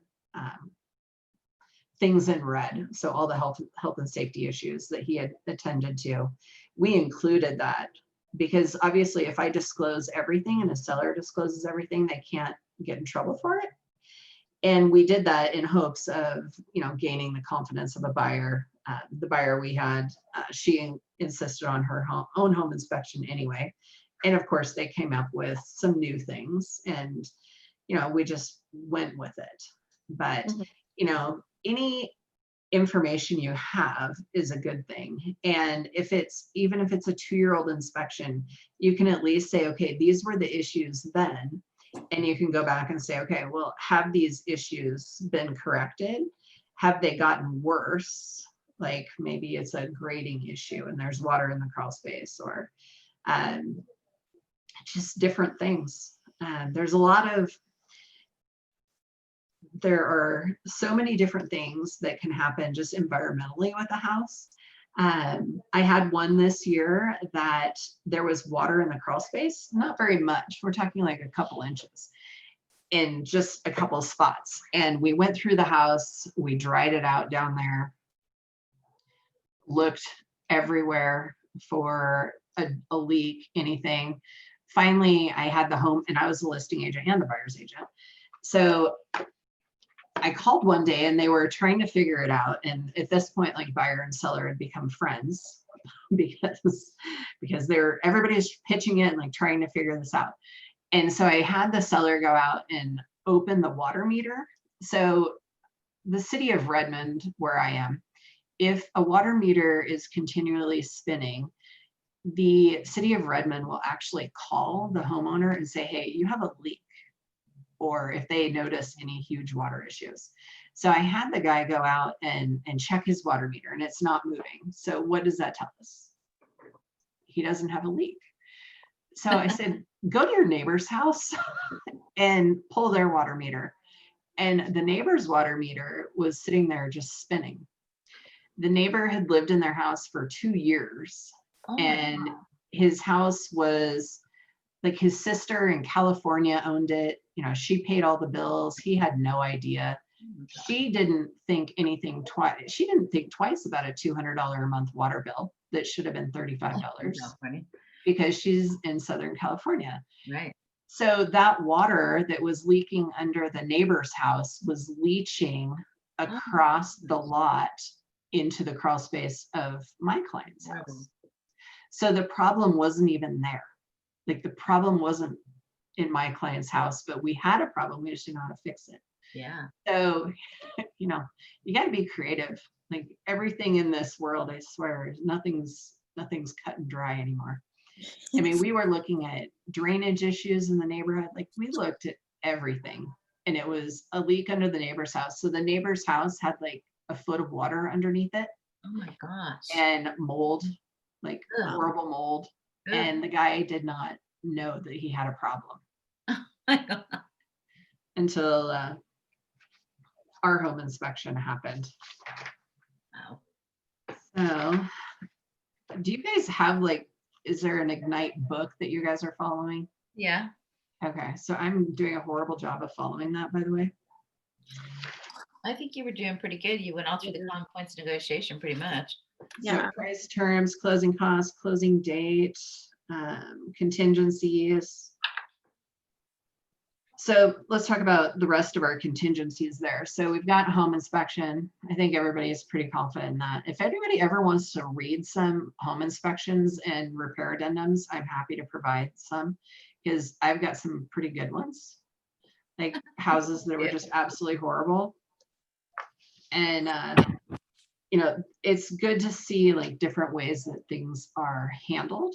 I think everybody has a different way of presenting the repairs to the agent and to the seller.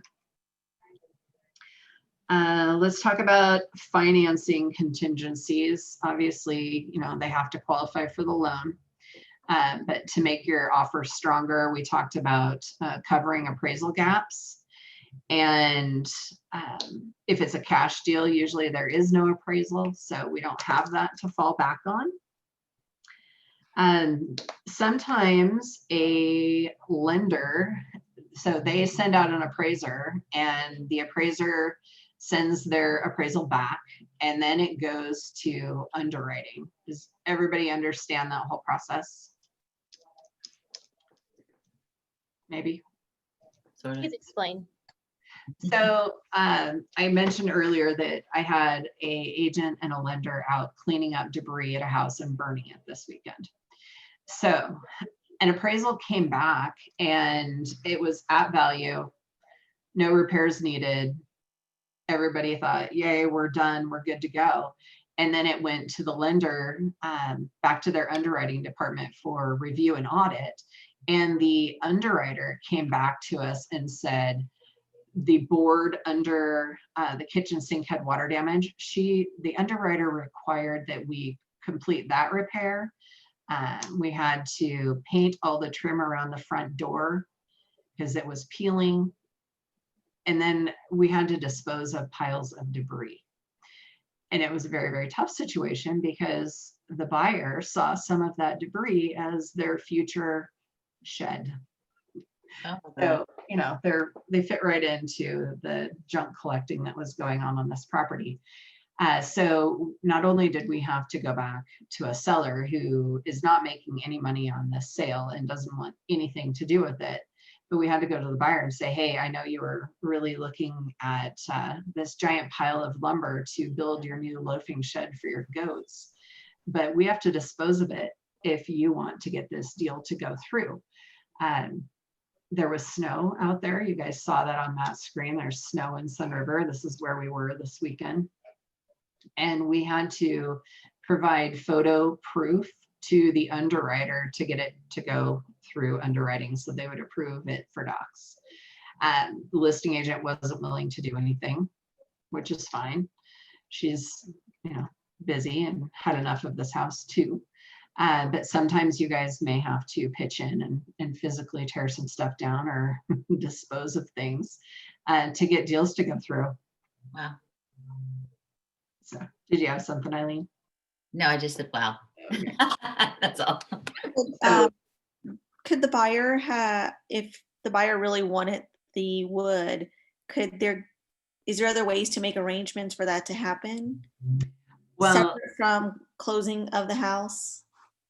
So anything can happen. So the buyer and seller could have done an addendum between the two of them saying that the seller allows them to remove the piles of lumber from the house prior to closing, which they actually did. They did take some of it and they moved it off site to the neighbor's house so that when the appraiser came back, it would be gone off this property. So they just moved it. So our whole thing is just getting it through the channels to get the loan closed. And sometimes we have to get super creative and haul stuff around. And we actually didn't replace the board underneath the sink. We put a piece of vinyl in there. And then we took cardboard and a spray can of white paint and painted the trim around the door. took photos of everything, sent it to the underwriter, and we are super hopeful that the underwriter will actually accept those photos as proof and not send the appraiser back out. Because if the snow melts, we don't know what's under the snow, like what other debris is going to be there Yeah. that she could potentially make us go back and deal with. So all in a day's fun of being a realtor. Going down my list here, closing costs. So if a seller didn't want to do any repairs and you were able to negotiate a credit, that credit could go towards closing costs. So especially, let's say you have a conventional buyer and they haven't asked for any closing costs to be included. So at that point, you could say, okay, well, seller to contribute up to $3,000 to buyer's closing costs, prepaids, and other non-recurring fees. And that's just keeping money in your buyer's pocket. So a lot of times a buyer won't feel like they're getting that $3,000. But how I explain to them is like, okay, well, now you don't have to take an additional $3,000 into closing. Seller is giving that to you. So it's the same as writing the buyer a check or reducing the sales price. They're just putting less cash in the account at closing. There's really no limit on credits. So let's say the entire roof needs replaced, the electrical, a hot tub, whatever it might be. There's nobody out there that's going to say, oh, you can't do that. The only thing that could be affected is if a lender sees that and the underwriter says, well, we're not going to lend on a house that has all these issues unless they're corrected prior to closing. Yeah. So that you definitely have to be a little bit more careful of. And a lot of times if I'm the listing agent, I will write those checks or have escrow disperse those checks directly to the roofing company, not to the buyer. So the buyer is not touching any of those funds. And it's what it does is it protects you as a listing agent and the buyer that it's going to get done. And the lender, they're guaranteeing that this house is lendable. So does everybody understand how lending works and how people resell or package and resell their loans? No. No? Okay. So especially in government-backed loans, so like FHA loans and USDA and VA, lenders, I'm going to use Guild Mortgage just because I have their pen in my hand right now. They will pool a set of loans together, and all these loans have to conform with different lending rules. So, health and safety stuff, quality of the home. They can't have peeling paint. They have to have a roof with so many years left on it, etc. And then you probably have heard from your clients, or you will, that their loan has been resold and they have a new servicer. And people get really confused over that. But, loans are packaged and resold. So 10 years, well, not 10 years down the road, but a few years down the road, I've had this happen where a seller has said that they were going to pay for a roof to be completed. And then a loan is resold, file goes back under audit, somebody does a drive-by evaluation of the home and the roof is in major disrepair. So maybe the listing agent or the seller cut a check to the buyer directly versus a roofing company to have those repairs done, and they never did. So in the end, it could come back on the lender that approved all this and then didn't see it through. So just lots of little things with that. So if the seller is going to finance by owner, if he's not closing his loan, can he do that? If they are the lender, a seller can do really whatever they want. Well, we don't have very many owner carries in our market right now. very, very few. But I personally have a few owner carries out there. And so they can stipulate, whatever they want. They can put in the agreement that they're going to do annual walkthroughs if they really wanted to. And the seller has the control, the financial, or whoever is doing the financing has control of the whole agreement at that point. Okay, so the lender has to approve what the seller agreed on, right? Yes. Yeah. So a lot of times in a contract, you'll see, a roof to be replaced, and they'll actually send someone out, send the appraiser back out to check to make sure that that roof has been done. Sometimes you'll have a to follow requirement. So let's say a roofer can't get out there in time to keep the close date. Sometimes an underwriter will say, okay, well, we'll go ahead and set this as a to follow requirement, and they'll actually go back out in a couple weeks or whatever timeline is agreed upon and verify that the repairs have actually been done. And, they usually ask for photos or they send someone out, and there's, fees that are incurred when those things happen. But a lender usually just tucks that into their package, and you and I don't hear about it. Okay. Thank you. Anything else on inspections?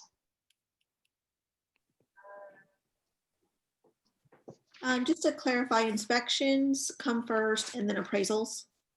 Yes. So typically, I will ask a lender to not order the appraisal until I'm like about 5 days into the transaction, because I always think of it as I'm protecting my people's finances. So if I'm spending $425 of theirs on an inspection, I definitely want to make sure that we want to go forward before spending $900 on an appraisal. So we want to make sure that they actually want the house and that we can come to an agreement on the repairs before spending more of their money. And the lender books or schedules the appraisal? Yes, so a lender requests them from a third-party management company. And then the appraisal management company will reach out to the listing agent to schedule that appraisal. And a lot of times they'll call and I'll say, well, the inspection isn't till Friday, so let's push you until next Tuesday. So, we want to make sure that we're protecting everyone. Have you ever been in a situation where the house they're selling it for less than what it's being appraised? Like or they're selling it for more or less? Less. So let's say they're selling it for 400,000 and the lender or the appraisal comes back at 435. Well, that's what we all want. Yeah. Because that way your client always feels like, wow, I got a really great deal. Right now, you don't see a lot of appraisals coming in way over the offer price because the last time our market had its challenges, a lot of that was due to high appraisals, and buyers would take that appraisal that's like, oh, well, I bought this house for 400. Here's my appraisal for 435. Can I get a line of credit for that additional 35,000? And that's how we got ourselves underwater. It was one of the ways. So right now, it's not uncommon for me to see appraisals that come in like $100 over the offer price or a couple thousand, but I would say only about 5 to 10% ever come in exponentially higher. So, and at that point, the buyer or the seller has already agreed to the offer, so they can't come back and raise the price. So the appraisal is owned by the buyer, so the seller typically doesn't even see it.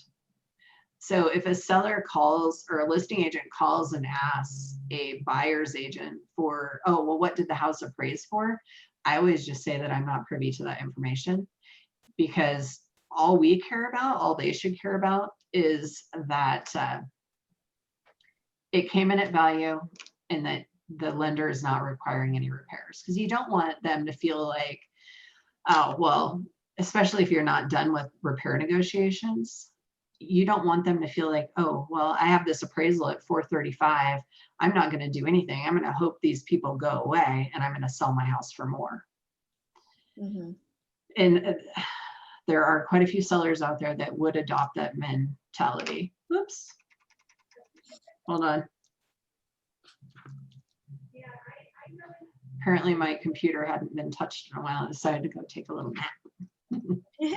So yeah, I don't share appraisal values with the sellers unless they're my seller, and then I might, but they don't typically care at that point because they're mentally like onto their next house or wherever they're moving. And could the buyer, if it appraises lower than the selling price, can the buyer back out? They can. So that is another opportunity for negotiation. So especially if you are a week and a half before closing, that seller is likely either already moving, they've got an offer on another house that they're moving to or want to move to. They're already checked out and they're moving. And now this appraisal comes in, $10,000 low. First of all, they're going to ask for a copy of the appraisal so that they can see for themselves why it came in low, and they're going to put their listing agent's feet to the fire at that point because somebody somewhere didn't get something quite right. I've had appraisals come in low on new construction this year and had to fight them.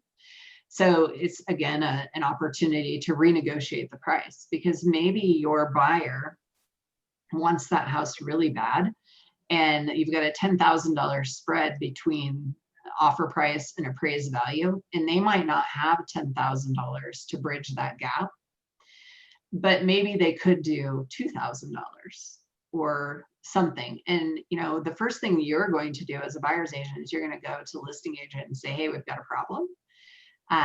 Appraisal just came in low. More than likely you won't have seen it yet. So the lender's going to call you and say, hey, Jessica, just got the appraisal back. It came in $10,000 low. I'll send it over to you as soon as I get it. So you get that appraisal, and it comes usually with 6 to 10 comps that the appraiser used to establish the value of the home. And you're going to go through them along with the listing agent and say, what did we miss, or what did the appraiser miss? Maybe the house has incredible views that they couldn't see that day, and maybe that would have been a $10,000 difference. Or maybe they missed that there was full RV hookups, or what you're looking for is reasons that you could increase the value of the house. The listing agent on their side of things, they provided a set of comps to that seller when they listed the house. And they need to say, okay, well, why didn't this appraiser use the comps that I used? And a good listing agent will be there at the appraisal with that set of comps. And appraisers, typically they go back 6 months in closed sales. They might be able to get away with using 1 or 2 pending sales as comps, but they don't like to. They work on a historical basis. So they're going to look at the last 3 to 6 months and pull comps from there.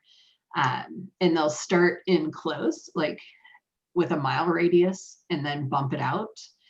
And, when you're working in town, in subdivisions and things like that, a mile is plenty. When you're getting out into rural properties, we start with like a 5 mile radius, and then I'll go out to 10 if I have to. Rarely will you go out further than that. And so what you're looking for is to find properties that could be substituted into the list of comps that would drive that value back up to the 10,000.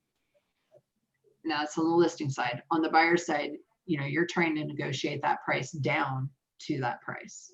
So if it was your offer is at 425 and the appraisal came in at 415, I will pretty quickly write an addendum to the sales contract that just states Due to appraisal, purchase price to be 415,000, they'll send it over. And that will begin like the, oh shoot, we really have to figure this out quick, because all parties are moving down this train of moving. You know, your buyer's moving into that house, sellers moving out of that house and into their next one. And we have to find a common ground to make this work. And the seller could the seller back out, or hold on, I missed my screen there. Could the seller not approve the offer for 415? Correct. Yeah, they don't have to accept it. They can reject your addendum and say, okay, well, no, purchase price is 425, and the buyer either comes up with the additional 10,000 or the deal's dead. And that's where you're trying to scramble to find more value in the house to Mhm. pay to the customer or to your client. Right.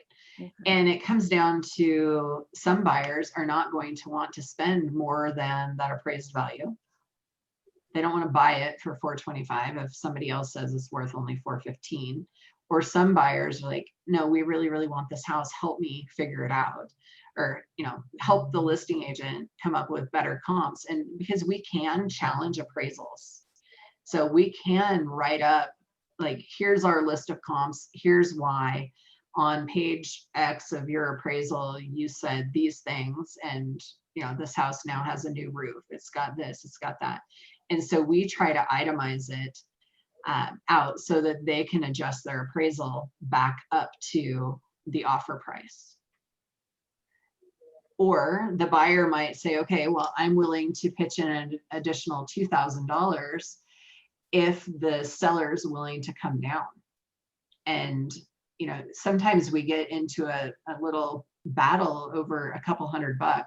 And at that point, the agents might say, hey, we'll pitch in $250 a piece to make this happen, whatever it might take. Your commissions should never be a topic of discussion for buyers and sellers, but sometimes we do what we have to do to get things done. And, you know, I think the most I've ever given up is like 2,500 to make it happen. But in the end, who's going to be your, you know, buyer's favorite hero that you pitched in because you knew that maybe you'd exhausted all avenues of coming up with extra cash. This year, I've seen people sell cars to get extra money, computers. What else have we sold? Cars, computers, timeshares, gifts from family members. A lot of lenders will tell you, we don't really care where it comes from as long as it gets to us in a wire transfer that we can track with an appropriate like documentation. And you know, you can go through these things with your lender up front and say, hey, if we have a cash issue, what avenues does the buyer have to go down? And it's good to get those things set up in front. You know, one thing that I didn't even talk about is gifts from family members that are included in your offers. So a lot of times a mom will say, or grandma or whatever, we're going to gift them their down payment. And here in Central Oregon, it's competitive enough that I will now require a like docu-signed letter from that family member and proof of funds that show that they have that down payment available to give, and that it's not wrapped up in a 401k or in stocks or something that they have to cash out in order to get it there. And then a lender is going to have very strict rules on how that money transfer happens and is documented. So those are things that you want to have up front. And as part of your upfront negotiations with the listing agent, you want to be able to say, hey, we have a family member that's gifting the down payment. Lender has already checked the source of funds. We've verified everything, and we can go ahead and use these funds. Because if you just write an offer and there's no proof of funds and you're showing a $50,000 down payment, and there's 3 other offers with $50,000 down payments, you know, you want to have some proof and some validity to, you know, what you're offering. So run through those scenarios with the lender, because in the end, like if you put all your cards, you like line up your cards, you're going to be a lot more successful with challenges that come up. So I call them, it's my backup plans. Like, what's your backup plan? Because let's say they were going to do a 20% down conventional, and then all of a sudden there was a foreclosure that popped up that nobody told them about. And everything gets skewed, and we have to renegotiate the whole offer or start over and terminate. And if a buyer's already that invested in a house, you know, it's our job to try to save it. And we have to be creative enough to kind of muddle through it and figure out how. And the appraisals, you know, sometimes you're able to hold them together and sometimes you're not. And sometimes it's not the best idea to hold it together, because maybe it truly is overpriced for the area. And in 2 years, when they decide they want to move to a bigger house and they call you to list it, and you have to be the one that tells them, well, I'm sorry, you overpaid for that house by $20,000. And, you know, I can't get you out of it without you guys writing a check. They're probably not going to be real happy with you. But How many times have you ever had that happen?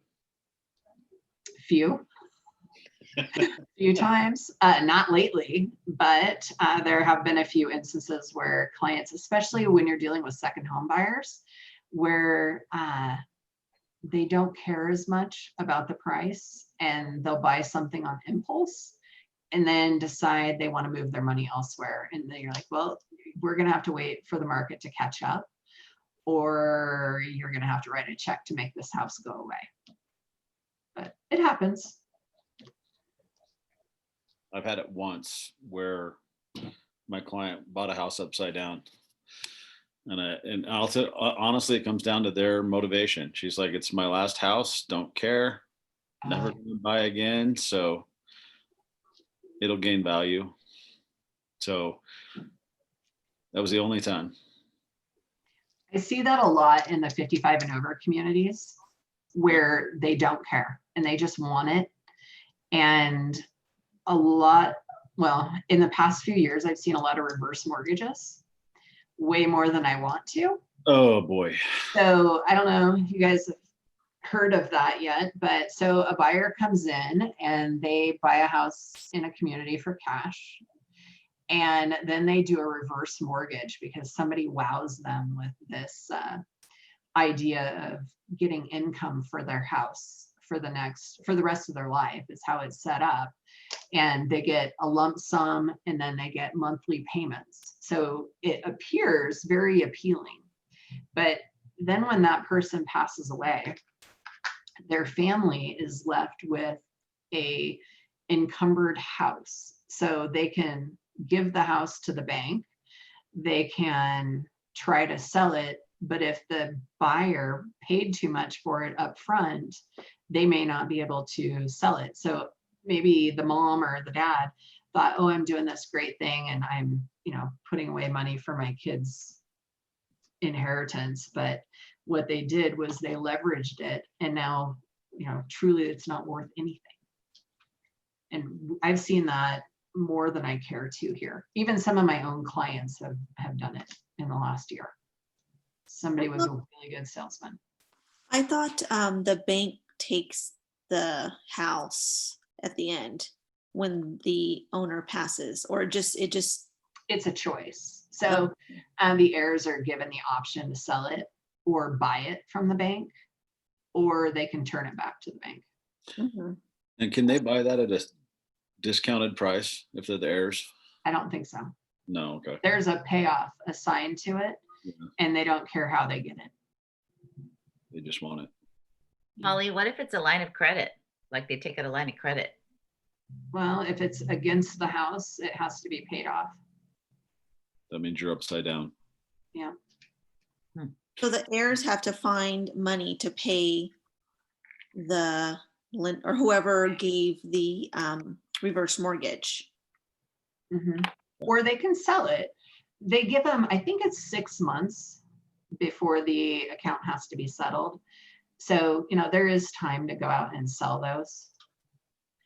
And, it might be a matter of the kids walking away with $20,000, but if it's worth the headache to them to go through the selling process and repairs and all that, sometimes they do it. Let's see.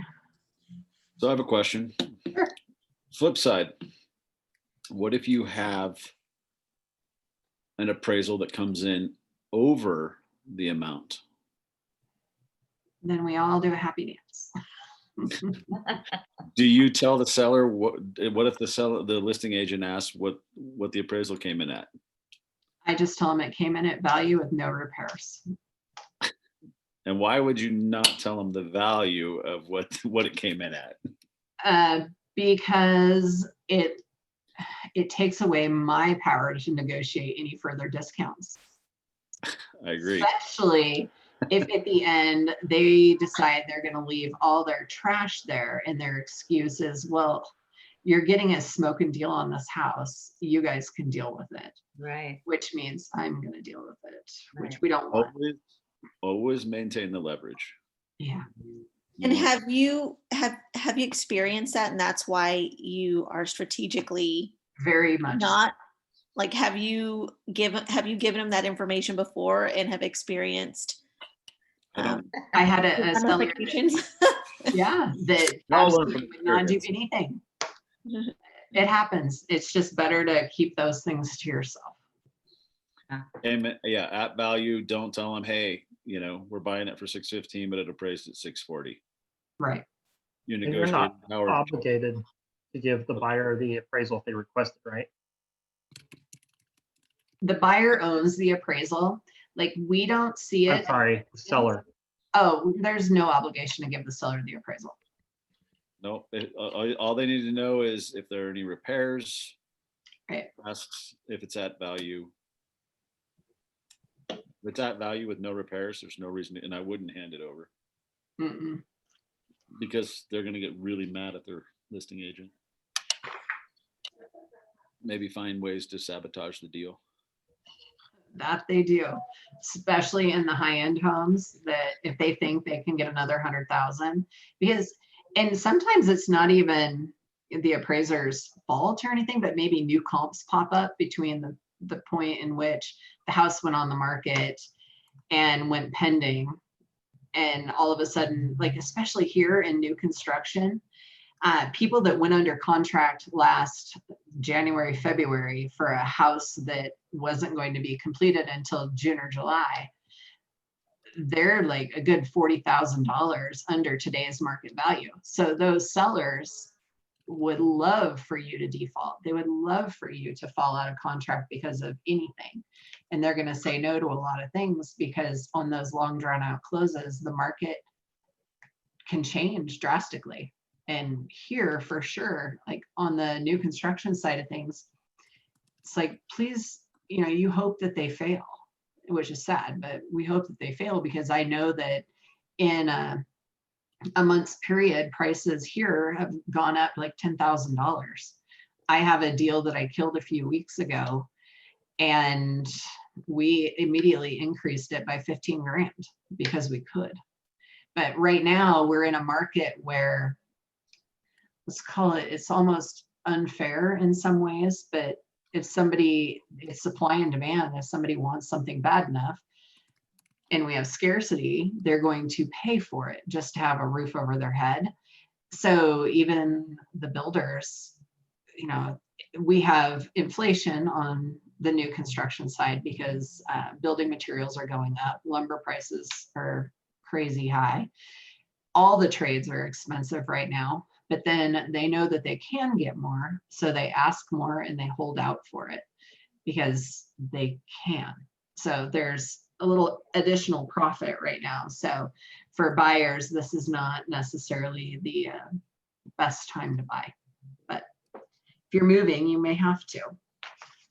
Well, it's, as we talk about now with more houses going on the market, it's almost 40% of houses going back on the market or the original offer not pulling through.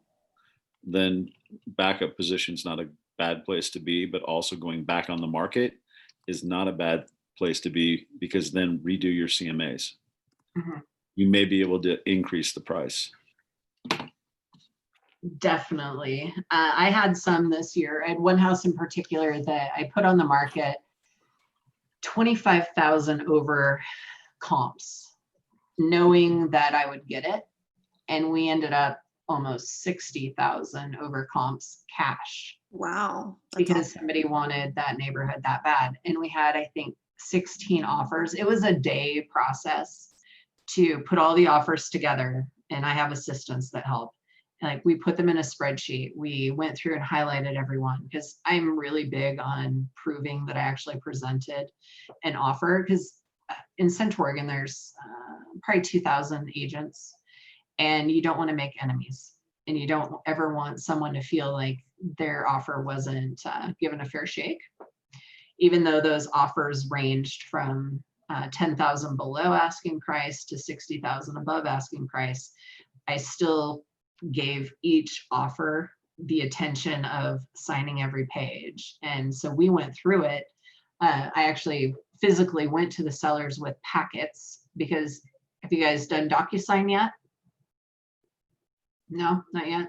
It's a lot of dragging and dropping to make an offer happen. And sometimes with that volume of paperwork, it's easier to go through with a highlighter and pay somebody, 15 bucks an hour to do it, versus me taking the time to do it myself. And we actually sat down and went through the top 3 offers on a spreadsheet. We picked the 3, and then we evaluated each offer based on, the price, the contingencies, the closing date, and obviously cash won.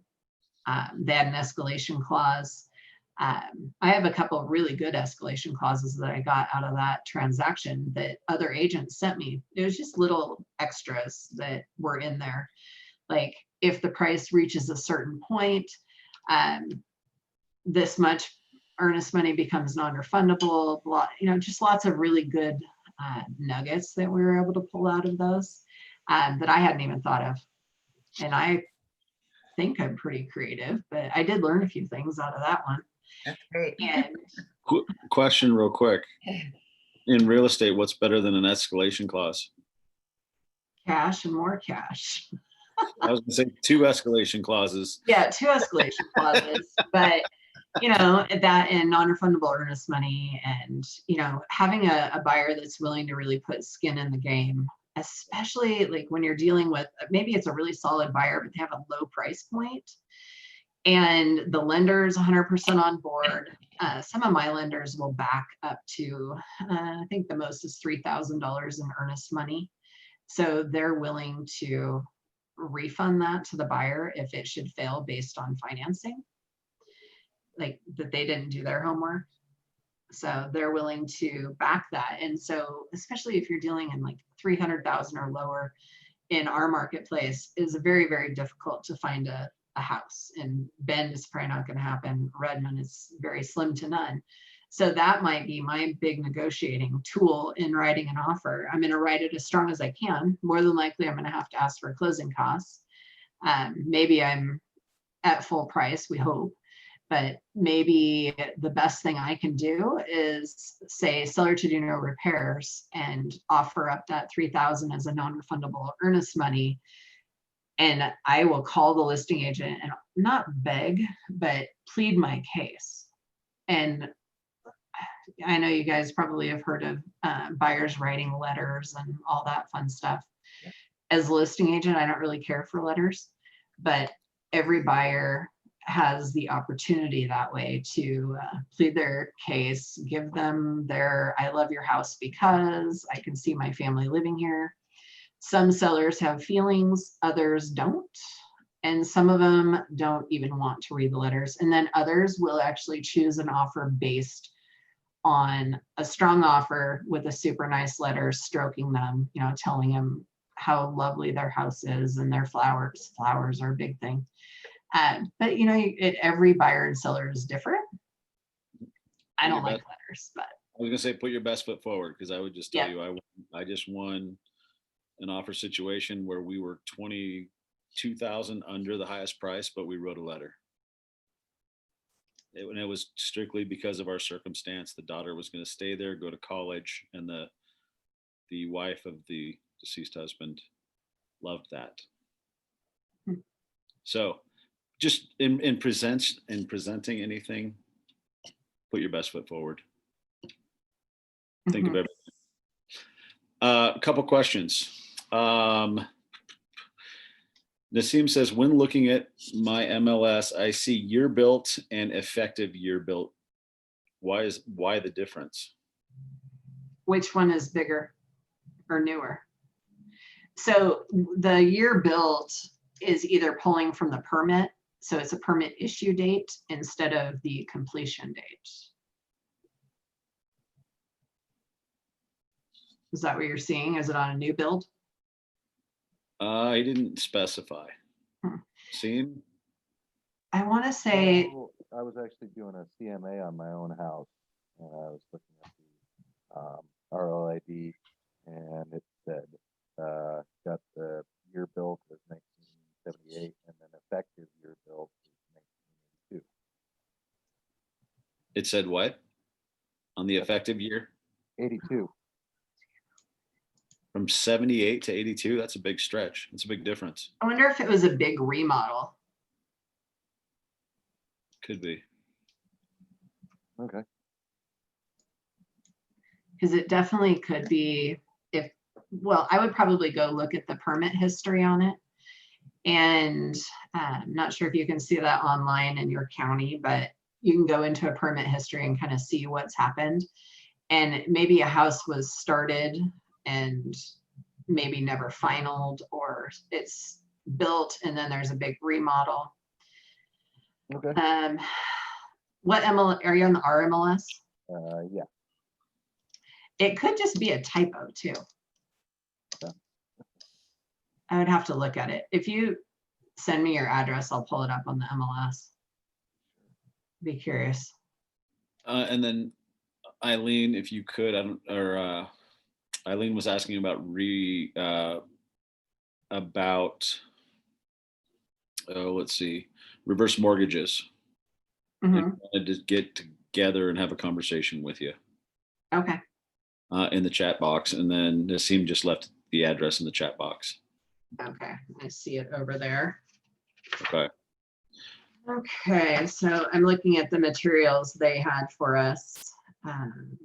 A lot of the things in this are definitely pre-COVID, well, they're a little dated. So these days, we don't do a lot of face-to-face negotiating. It's cell phones. Everybody's on their phone. I don't know about you, but I don't typically do Zoom meetings with a listing agent or a buyer's agent when I'm talking to them about their offer. It's a phone call, and I usually have a headset on and I'm walking around doing 10 million things. I don't want them to know that they don't have my full attention. But so they talk in here about like verbal and nonverbal cues. And really it's just about reading people. And I'm sure you guys are good enough at reading people even over the phone. If they're excited to hear from you, or if they're excited about your offer. If they're like, oh, well, it's just another low ball, I have to go. Can you call me back in 20 minutes? Just email that over. Probably better rethink your offer or how you're presenting it. I've had some people, I had one agent this year that called me and she's like, Holly, I am going to send you the best offer ever. I'm like, okay, great. What is it? Then she had my attention versus Joe calling me and going, hey, I saw your house. I got these buyers. I think they want it. And I'm going to send you an offer later. 2 days go by and then he sends me an email and I don't even look at it for an hour because he didn't call me to follow up. Right. Always follow up. Yeah. I was getting a kick out of this because they talk about face-to-face negotiating and having open gestures. Sitting back, open palms. These may indicate agreement, understanding. Closed gestures, crossed arms, lack of eye contact may indicate lack of disinterest or disagreement. But on the phone, they can't see you. So it's all about tone, using good words, and not wasting people's time. Time is everything. You just hit it right on the head. Stand up, walk around, get the blood flowing. Your energy sounds different versus sitting down. Mhm. Yeah. And I like to clean when I'm on the phone, and I'm not home much. So if I'm on, and you're walking around, you're excited because you're actually getting to do something that you've been wanting to do for a while. And, it comes across on the phone, or you're out and you're looking at, I don't know, when I go outside, I have mountains and Smith Rock and all these pretty things to look at. I'm usually pretty happy to be calling to present an offer at that point. And, but I know on the other end of it, that agent is busy, and I want to hit the high points and see, I try to get a commitment from them of when they're going to be presenting the offer and when can I expect to hear back. And as a buyer's agent, the one property that I got 3 offers on yesterday, had the one offer come in on Saturday like he told me he was going to send me, he would already be pending on it. Instead, he waited, and now there's 2 offers that came in. His buyer can't go up. The other 2 are way over asking price. So by him being complacent and waiting, he lost. And he happens to be a friend of mine. I would love to get him in the deal, but I can't.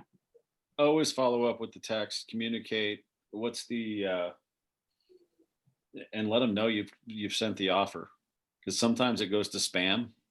You don't receive it. There's nothing like getting an offer. Hey, I sent you an offer a week ago. Did you get it? No. Obviously, I probably would have responded. And make sure that you're not just sending a link to Dotloop or whatever you're using. Make sure that you're actually physically attaching the PDFs to the offer so that we can sort for them and see them. And I can open it on my phone versus just getting a link and then it doesn't work and you're not available and 2 other offers come in. Like, those are pet peeves of mine, but That works. And can that be figured out with a little communication? yeah. And every agent out there has time to text back and forth. They might not be able to take your call, but they can text.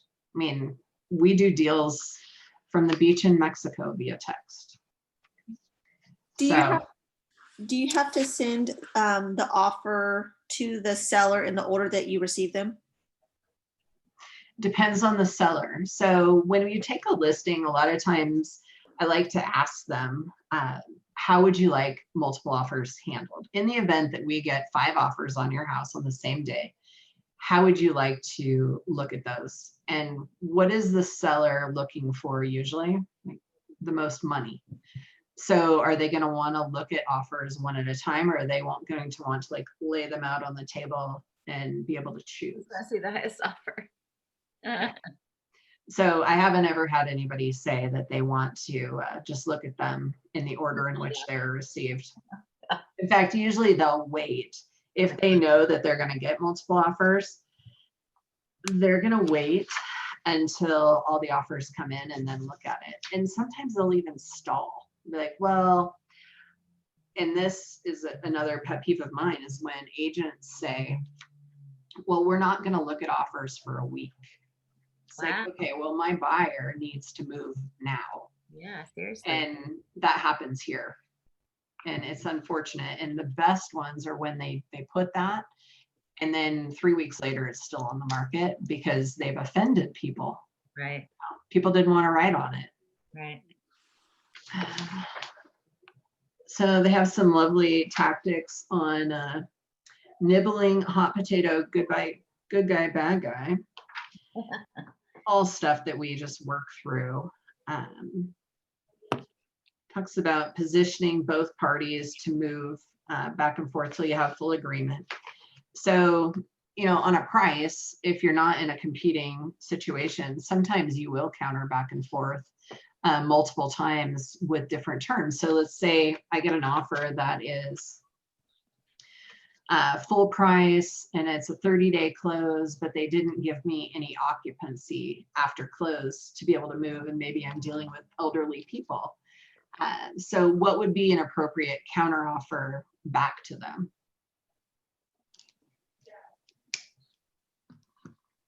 Anybody? You just mentioned that you want to have the occupancy for 30 days or what the period you're looking for. Would same keep their contracts or offer as is? So you can counter back and say things like that, like you might just counter back stating seller to have occupancy for 10 days after close at no cost to seller. So does everybody, don't mind me throwing things. Does everybody understand an occupancy agreement? Have you ever seen one yet? Isn't it, I haven't seen one, but it's where they want to stay in the house after the sale because they don't have their own house to move into yet. Or something, yeah. Or So whatever. it's giving the seller the ability to stay in the home without creating tenancy, because with creating tenancy, it opens up a whole new can of worms of landlord tenant laws. And especially right now, those are very, very challenging. So you're creating an agreement for the seller to stay in the home after closing at a predetermined price. So sometimes people will put in there like $50 a day or whatever the buyer's daily payment is, they'll put that in there. Or oftentimes, especially if you are the one offering the occupancy to make your offer stronger, you might put in there at no cost to seller. So you're letting them stay in the house after closing for free. At the same time, the buyer can request occupancy of the home prior to closing with a buyer's occupancy before closing addendum. That doesn't create tenancy either. And what that does is, let's say you have a vacant home and the seller is fine with the buyer moving in prior to closing, and maybe their earnest money is released and their down payment is already deposited, and the buyer is going to be agreeing to pay all the utilities and maybe the taxes prior to closing. And usually that will come with a price, and it's usually 25, 50 bucks a day, $100 a day, whatever the seller's payment is. Because sometimes a seller might need the extra cash, or maybe you're doing an extended closing and it works out better for them to collect rent on their house prior to close of escrow. And use this cautiously. I have been bit one time this year where a buyer had a judgment pop up like a day before closing, and the deal died, and I physically had to go there and assist her in moving out of a house that she thought she was going to buy. Very uncomfortable, very scary. And because you don't know how people are going to react, and her whole world was just destroyed in that moment. And I had to show up and collect keys, and it took like 3 trips out there by different KW management to physically remove her and all of her things. And she had been in the house for 2 weeks. Wow. And she had proceeded to make it her own. That's awesome. And in that agreement, it states whether or not you can have pets, and she agreed not to have pets there. And when I showed up, there was a puppy there. Oh, so she now breached her contract, and she did not get her earnest money back because of it. So read those in your spare time. Like, read all these agreements before you're in a position to use them, so that you really understand them. Like in my office, we go over one document every week in detail, and it's our Thursday afternoon training, so that nothing is a surprise to anyone when we have to do these little workaround negotiations and make things work for people. So we were supposed to do some role playing today and some counteroffer negotiating, but I don't know how they really expect you to do that when we're on a Zoom call versus in a classroom. So what do you guys want to talk about? How they did it, Holly, is they do like breakouts, but it felt to me like we didn't really have enough time to really do it justice. This when is we did such a it, so- huge topic. Right. So, I mean, I don't know, maybe somebody could just do it with you, like negotiate a counter offer or something with you. Or a couple people try to do it or something. I just think your anecdotal stories are really super helpful. So they did give us some examples in here.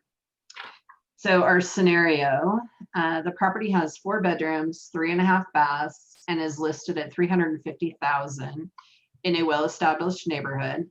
House requires new carpeting throughout the first floor and a new garage door opener. 3 offers have been made, but all were below the asking price. So for the buyer's agent, you're making an offer of 340,000 for the house with pre-approved buyers. Buyers would like to close in the shortest time possible since they're moving from out of state and need a home for their family. Since they're leaving their appliances in their current home, buyers would also like all the appliances to be included. So how would we write that offer up? Holly, do you know what page that's on? Does anybody know? I'm on page 21. 21. Oh, okay, I found it. Thank you.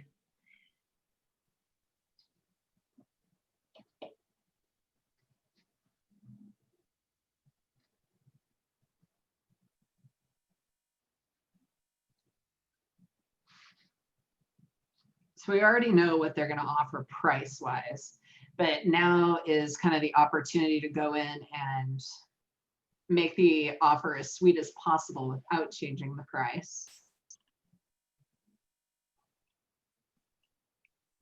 And with the short close date, you know, who decides the close date? Both The parties. lender? The lender.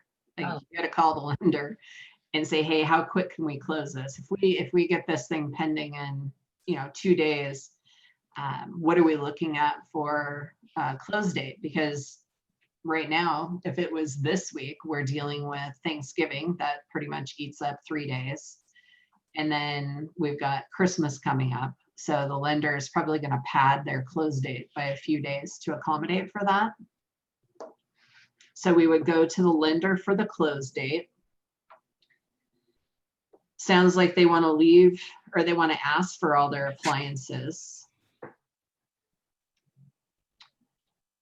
All the offers have been below the asking price so far, as is this one. So what else could you guys put in your offer to make it more appealing? A larger earnest money or a larger earnest money deposit? Okay, earnest money. Waive repairs. Okay. Only lender required repairs. Okay, that's a good one. And usually I'll call the agent and ask them like, hey, is there anything wrong with this house that I should know about now so that we can address it up front and not in a repair addendum? So let's say they already know that, I don't know, there's a cracked window or something. Instead of waiting for an inspection to see that, if they disclose that to us and we could just ask for it in the offer.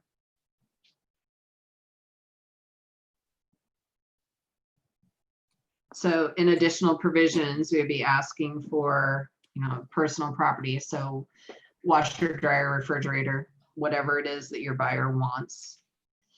And then I like the seller to do only lender required repairs. That doesn't mean you still can't ask for a credit. At this point, you know, it depends on your buyer whether or not you're asking for any closing costs, if they need those to be built in or not. Because sometimes with a seller, if they think they're getting that 350,000, yet you've got 10,000 in seller concessions, they might feel a little bit differently about it than if it were just 340,000. It just depends who you're dealing with and what their mindset is. So I would call and ask the listing agent on that and like really get a feel for what they are looking for. And why none of the other offers were accepted? If 3 offers have come in and they're all below list price, why didn't they negotiate with one of them? So figure out, like, ask them why none of the offers were accepted and avoid those, because there's obviously some hot topics there that the sellers aren't bending on.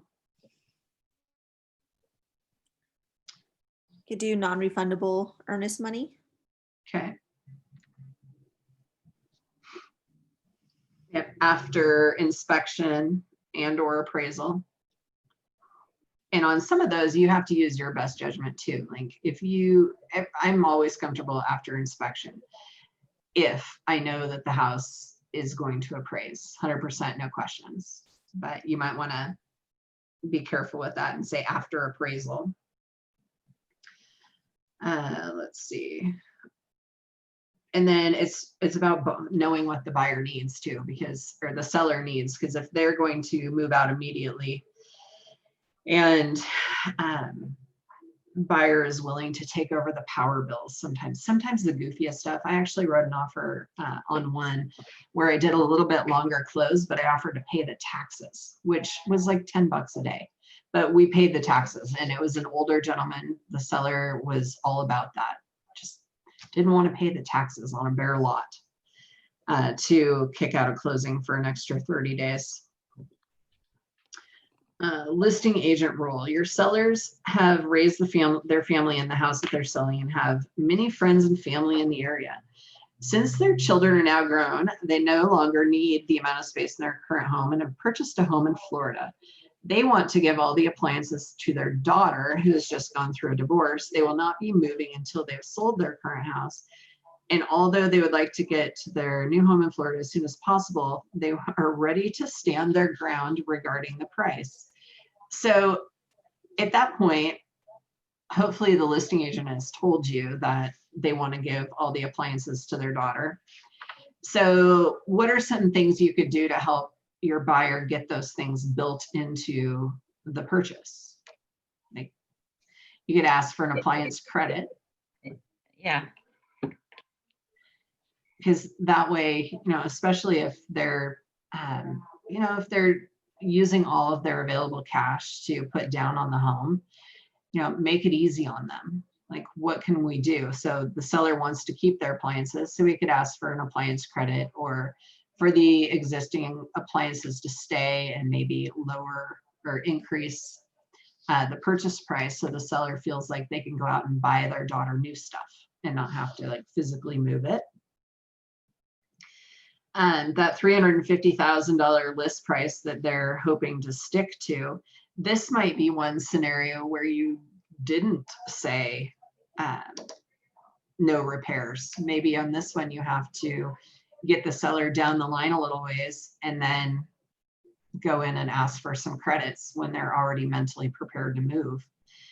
There's a lot of different ways to go about this, and I think a lot of it can be solved by communicating with the other agent and really figuring out how you can make it appealing for both parties. Because you've got a party that wants the appliances. Actually, both parties want the appliances. And maybe the buyer hasn't been in the house and you have, and you know that washer and dryer looks like it's been well used by a bunch of teenagers. Or, a contractor has been and has a bunch of dirt and grease everywhere. So the appliances might not be as nice as one might think. And this time of year, there's Black Friday, and they could go shopping and get new things that they actually want.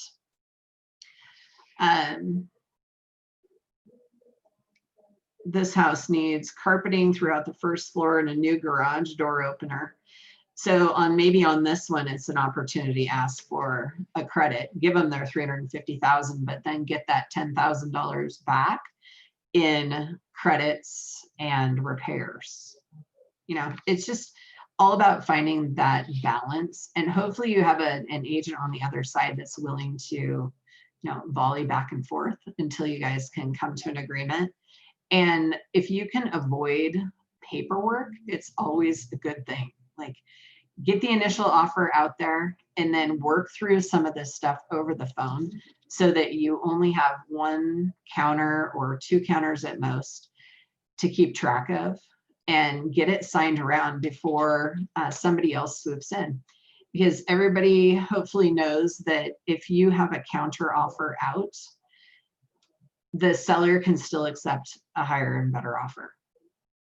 So every time you counter, you're leaving an opening for someone else to step in and potentially lose the deal. And So it's if not you a have fun thing. counter, essentially the home is still available for another offer. So Yes. someone can come in and get in front of you if you're countering. Yes. That kind of reopens it up, huh? Every time. And I like to keep my counter offers short timelines, like 12 hours. Short timelines and pre-negotiated on the phone so that I know that we're going to have a deal. And I will even offer to send the counter offer to the other agent's clients for signatures if they can't do it themselves. Do you feel like sometimes, Holly, like other listing agents just aren't gonna like, you know, talk to you and they just want the paperwork, or they're just not going to be available to talk to you like that? I'm pretty persistent. So I'll call them, I'll text them, Yeah. I'll call them and Until say, they do it. "Hey, are you okay? I Yeah. haven't heard back." Like, you can be a brat about it, like, but it's about being persistent. And if I don't do a lot of like realtor fun things, I don't do a lot of parties or go to the big awards gatherings and stuff. I tend to stay away from opportunities for agents to be inappropriate. And I'll like, after a really good deal, I'll say, "Hey, do you want to go get a coffee or something?" And like really try to build that relationship. On Saturday, I had two realtors over to my house that I had just recently done deals with, and it was fantastic. It turned into a recruiting opportunity on one, and you know, it builds some goodwill because they know that, hey, we just worked through a really tough deal and did it with a smile, and we got to the finish line, and now I want to keep them in my good, you know, we want to be on their good side, and it goes both ways. So For them to be KW agents. well, one of them, I think she actually will come over. Oh, there you go. Because what she appreciated most was that I helped her through her paperwork. Yeah. She didn't know how to do a lot of it. And I helped her through it all without any judgment. I was like, "Oh, don't worry about it. We'll get this handled." Right. And that's cool. People appreciate that. We have trainings in my office where we invite outside agents here too. And it's not just my team, it's people from everywhere that want to come, like knowledge. I'm always happy to share. So they gave us more scenarios here, but like, let's see what else is in here.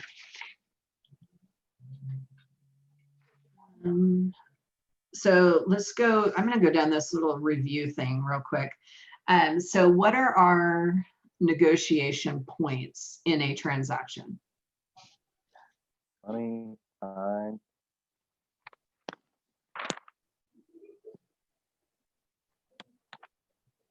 So we have the offer itself, right? And after that, what other points of negotiation do we have? You have the inspection period. Okay. Those are the two big ones, but what is the third one that can come up? Price with appraisal. Yep. So the price, again, a secondary price if we have an issue with the appraisal. Let's see. Common points of negotiation. We talked about price, terms, closing costs, closing dates, occupancy, repairs, personal property, debris removal, earnest money handling, and release of earnest money. We should talk about that.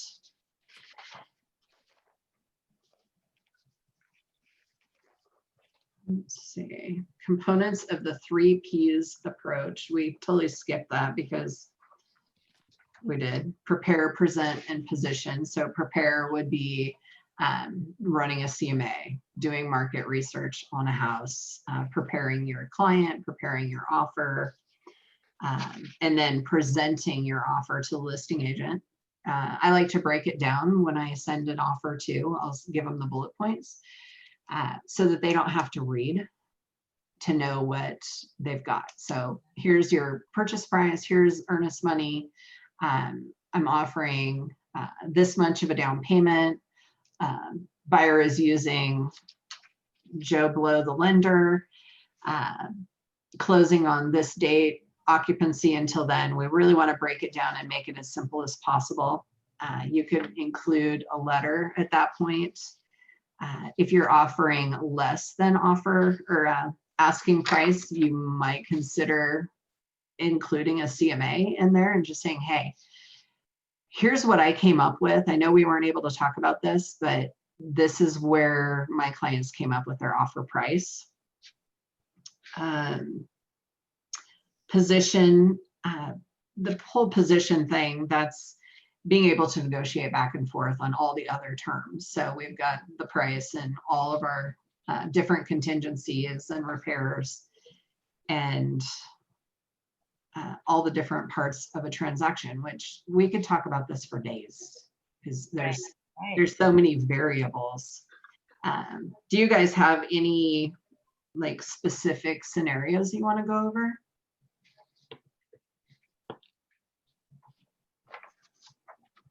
I think for me, like, I couldn't say that right now, Holly, but it's just, you've given like lots and lots and lots of experiential examples that we don't have yet. And so I think that's really helpful.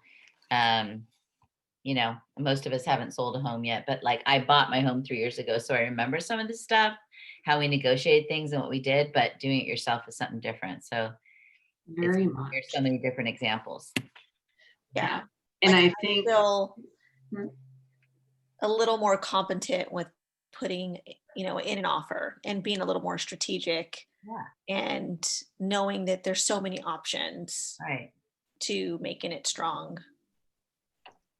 Well, I think too, like if you guys tell the listing agent, hey, I'm new and I want you to tell me what you want in an offer.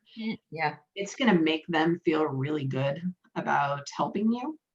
And there's nothing worse than not telling somebody and then you write it and you miss some things or you make some mistakes and they look down on you. So if you go to them and you just tell them, I'm new, and make it a big deal, like I'm writing you my first offer. We're going to do my first deal together and, you know, make it where they feel good and empowered and they'll help you. Like every good listing agent will help you through it because in the end, we're all trying to get the deal closed at the end of the day too.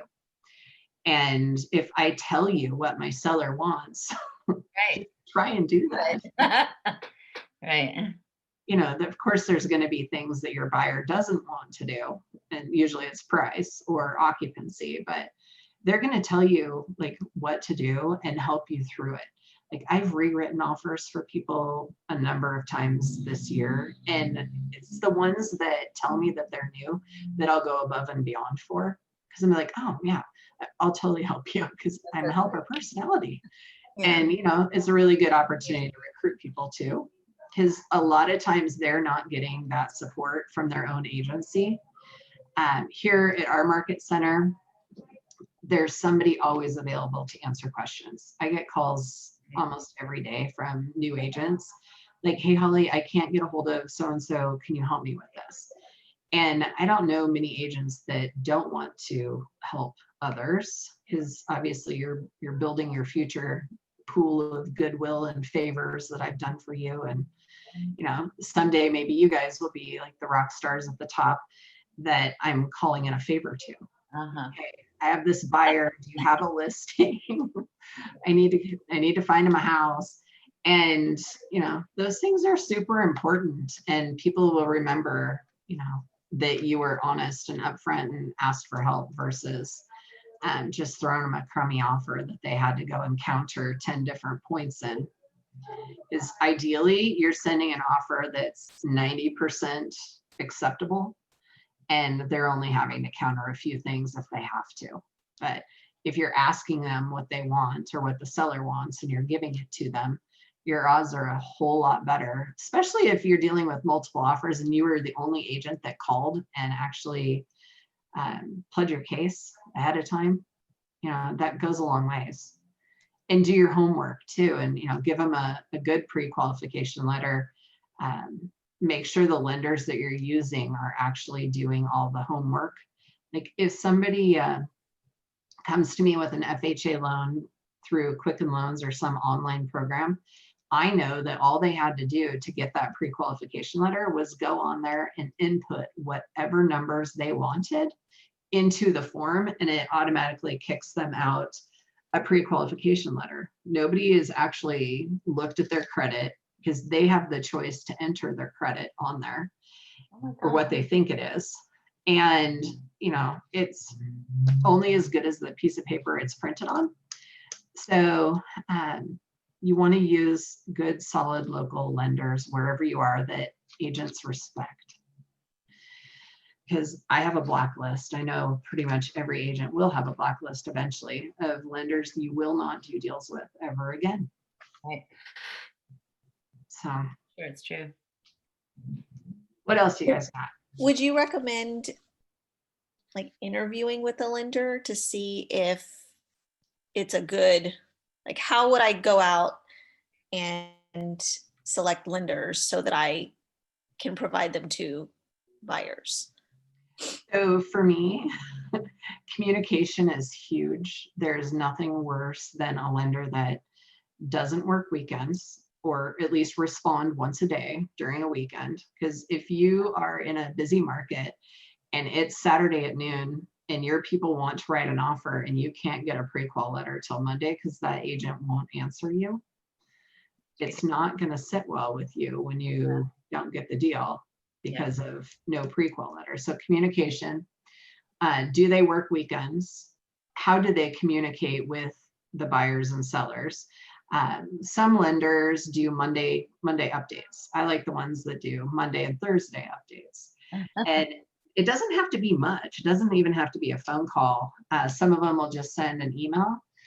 Some will send out a little video. I have a couple that do bomb videos, and they'll just give you a weekly update so that you're always in the know. And then the best ones will also update the listing agent too. This is what it does, is it's streamlining things. It's sharing the current status with all the parties involved, including escrow, so that everybody knows what's coming down the pike and there's no surprises. And as long as they have open communication, it's fairly easy. I don't really interview lenders. What happens is I'll get a client and they'll come with a lender, and then I'll decide whether I like that lender or not. One of my favorite lenders here, I did not want to use her when she came with a client for the first time because I did not have any experience with her before. We're in a competitive environment, and she has turned out to be a complete rock star. I was dealing with her brother-in-law at the time. And of course, I'm like, well, who is she? Who does she work for? How many loans does she do a year? You know, what's her close rate? Like, I wanted to know facts. And one of our first deals together, we ended up tearing down a barn. So I knew she had some skin in the game at that point. Yeah. She was willing to go the extra mile to help me close that deal. Right. And so you're trying to find partners. I refer to them as my lender partners, because it's a big team effort, especially if you're dealing with high emotions on a buyer or seller side. Everybody has to be on the same page and working towards that same goal. You can't have a lender that's working against you, or you that's working against the lender. It's not a blame game thing, and buyers love to say the lender did this, the lender did that. And we all have to work together. And that goes for escrow officers too. You need to find one that you communicate well with, because they can find problems and notify you of them, especially with buyer, like title report issues. And if they are, the lender's telling you that, yeah, docs are on the way and they're not answering their phone, but you can reach out to your escrow officer and see what's actually happening with the file. So I think every point of every person involved in a transaction is important, but finding lender partners versus just a random lender off the street, super important.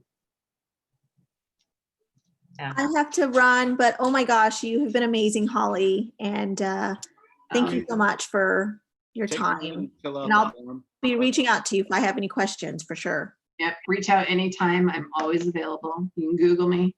Thank you, I will Holly. respond. And if Yeah. I don't respond, I have fantastic employees. Please take a minute to fill out the forms that are in the chat box. I don't know if everybody saw that, but there are forms for Can- feedback. Can Holly provide her email or contact info? Oh, sure. Here, I'll put it over here in this.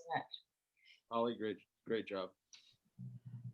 For some Thank reason, that link didn't work for me. Seriously?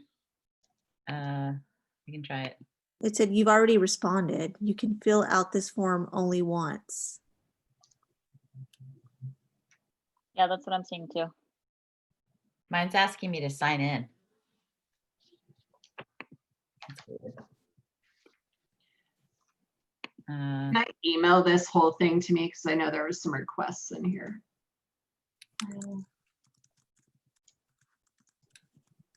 Yeah, you can save the chat, Holly, if you click on that at the bottom with those 3 dots, you can save the Uh-huh. chat to your downloads. Nice. Okay. So I'll get back to everybody with different things that have been requested. Thank you. You're great. I really appreciate it. There's that. Great job. Yeah, I really appreciated this class. That was a lot of interesting information. It really was. I think we could go on for days. Probably forever. So I many stuck- scenarios. So that should tell you how much I liked it. And I got a lot going on today, so. Do you? Well, yeah, you're in the recliner looking at the snow. It's perfect. No, my dad is actually over here in Bend. He just had heart surgery. He was over here on vacation, and he's now in the hospital with Who? my dad. Oh, no. Well, he's in good hands here. Better hands than in Portland, that's for sure. Really?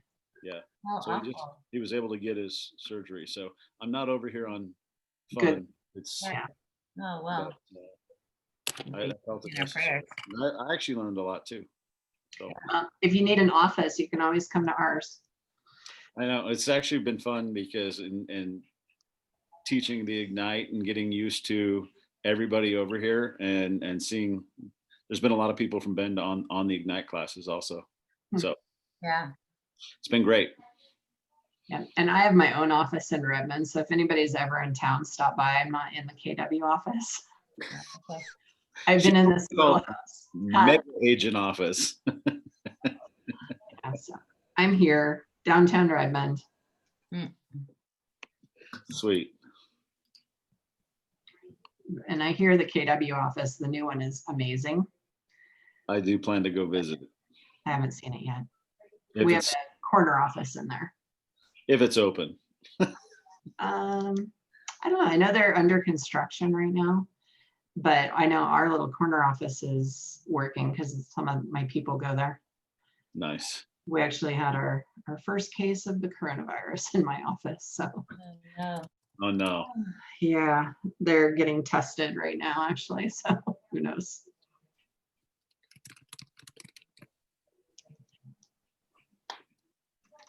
Bye, guys. Thank you. Thank you. Yeah, I hope your dad recovers quickly. Take care. Yeah. All right. I know that's why I stepped out of the room a couple times is I was getting updated information. So No, I feel you. I've just been helping my dad through a back surgery too. So yeah, we deal with what we got to. At least for it's sure. not- It's at least it's not me on the bed. So That's right. Yes, that's true. All right, see you later. one of the times I won't live vicariously through him. I'll just- So All right. Thank you, everyone. thank you. Am I just supposed to close out of this? Yeah, if you would, that would be great. What'd you think? How was it? It was fine. I didn't follow the materials very well. I will say that. Like But you know what? You gave them real life stuff. Gave them real life stuff, and that to me always goes more than, you know, And more than I, anything else. We learn more by going through what you've gone through. through some of our nightmares. Yeah. Well, and I'll tell you the one reason I asked the question of, have you ever told an agent when an appraisal came back above list price? I did it once. Never again. It just became a nightmare. So now when they ask, it's as is, at value, or at value, no repairs. It's like, oh, okay. Because it creates nightmare sellers. Yeah, if they share it, absolutely. Because And then then- it's, well, you're getting a house at a great deal, deal with it. Yeah. Well, And then they don't want to do repairs, or the seller don't wanna- feels like wait. you slighted them on the offer They- asking price. they don't want to finish the repairs. Mhm. Well, last week I had to finish some repairs. Nice. Actually, on one house, the listing agent did not do the repairs, and one of my buyer's agents promised that she would do the repairs without me knowing. And so I had a contractor over there today finishing repairs. It was one of my interruptions here. He's like waving at me, like, you have to come back later. It's the stuff we love deal with sometimes. Yeah, it's crazy. I'm adding your phone number and stuff to my. Yeah. So Definitely. where do you work, Portland? Yeah, I'm out of Sunset Corridor, Hillsboro. Hillsboro. I used to do some new construction over there. Oh, really? And Do you know? Hmm? Do you know Kimberly Felicic? I don't think so. Okay. Do you know anybody over here? Just a few.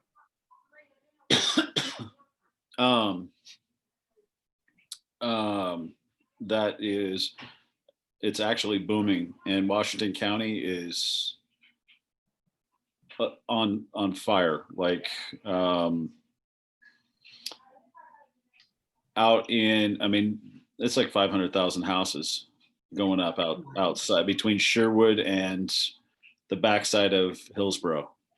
It's crazy. So. Well, one of my builders just asked if we would be willing to come back over. I used to travel over there every weekend. When the market was dead here, I did new construction over there. So I just drove. Every weekend I would be over there. And so they just asked because they wanted to do a 500 home project in 2 years. I'm like, okay, yeah, we'll do it. But I'm going to have boots on the ground there. Somebody's going to have to be there. But I'll help in any way I can.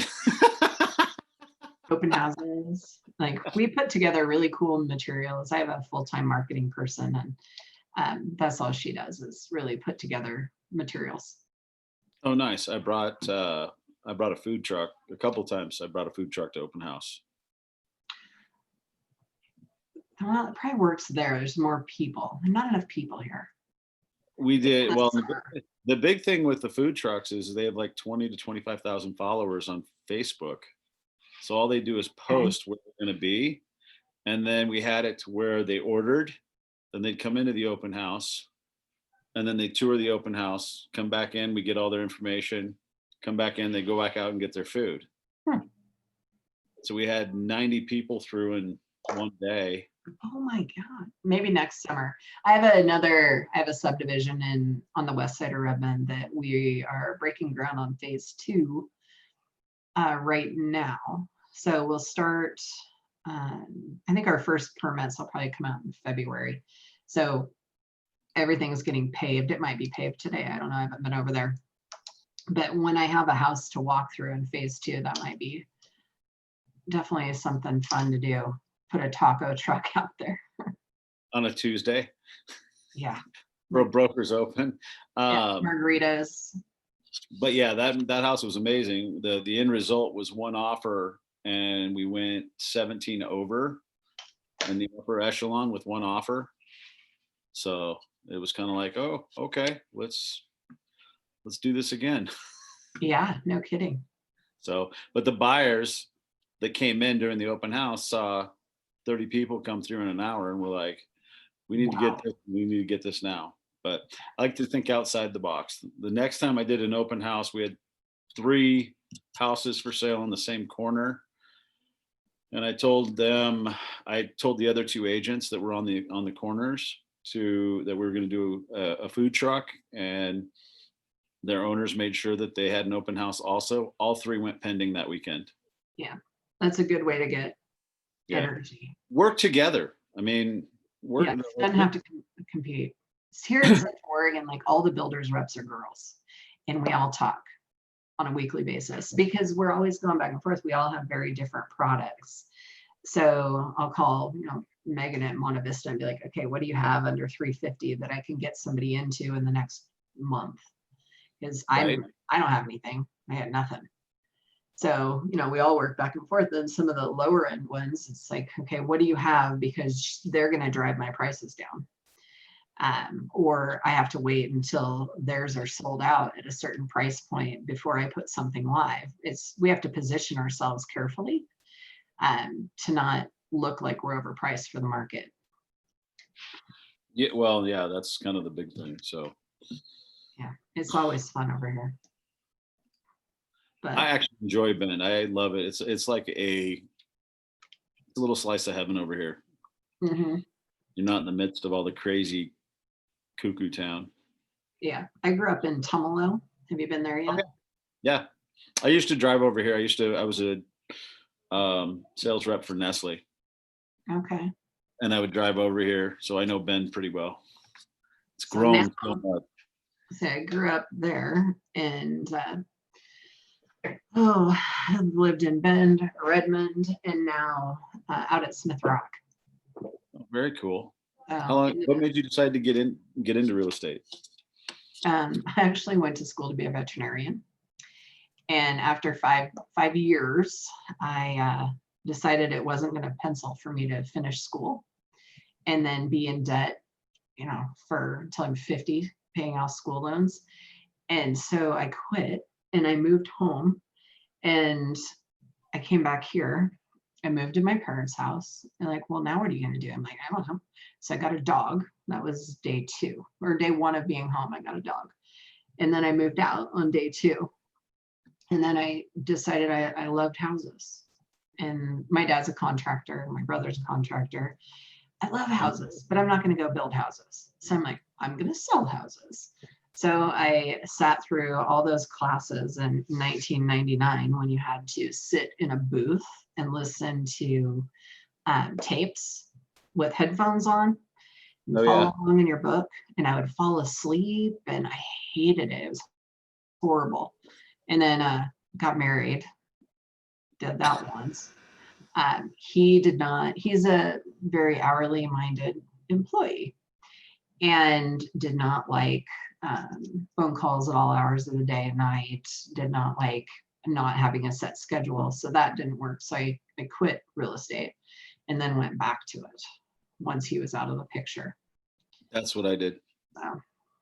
I got out of it. I was in it from 2005 to 2009. My wife miscarried triplets, got out of it till 2014 and decided I'm just gonna make it a full-time career.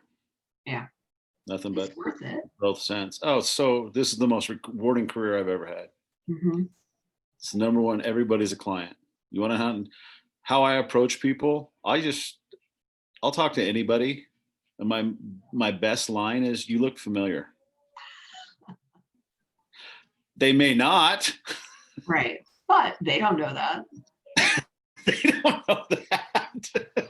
No, and I'm out. I'm on the fair board. I do a lot of stuff in the community, and I have, since forever. And so I'm always out, and they'll say, "I know you from somewhere." Oh yeah, well maybe I'm going to be your next realtor. Or did you need to sell a house because maybe we talked once. But I actually had a call today. So I get a call off Zillow, and she didn't call me at first. She messaged me on Zillow, and so I look at her name, And I'm like, that name looks familiar. So then I pull her up in Dial, like county records. It's a realtor calling me to list her house. So I pull up her house on MLS, and she's had it on and off the market for like 4 years with the worst marketing I've ever seen.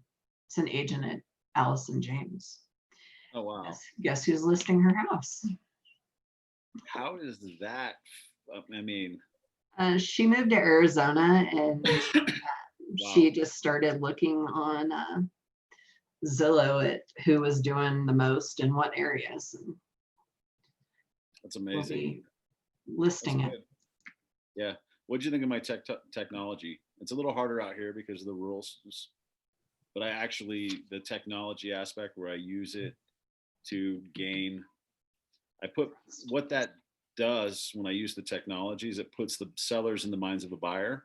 Right. And that's what we need to do in the listing appointments is take out the emotion and say, look, this is what I can see. This is what they can see. Right. I actually have a Zillow page in my listing presentation. It's what does Zillow say? And I print out their Zillow listing so that they can see what Zillow says their house is worth, because there's a range and it opens up that conversation. And I say, well, you as a seller think that Zillow is king, but everybody as a buyer thinks so too. So this is their first impression, is that your house is overpriced or underpriced based on what Zillow says. And Zillow's used 3 times as much as anything. Mm-hmm. Yeah, and we don't use Redfin that much here. Like, it's not a big. Well, you guys don't have a brokerage here, do you? No. Okay, that makes a huge difference. It's the second one over in Portland, and then Realtor.com is another one. Yeah, Now, Zillow and then Realtor.com here. Zillow is going to open brokerages now, which also affects their algorithms. And I would contend, since they started offering on products on houses, that their algorithms have come in low. Right. Because let's face it, if somebody comes to them and says, hey, I want you to buy my house, are they going to have, the value of it? Are they going to show that, hey, well, our estimate's this, we're willing to back that and give you that? Mm-hmm. So they'll probably change it. Exactly. So, but that was the change. And I don't know if you know Craig Rieger. No.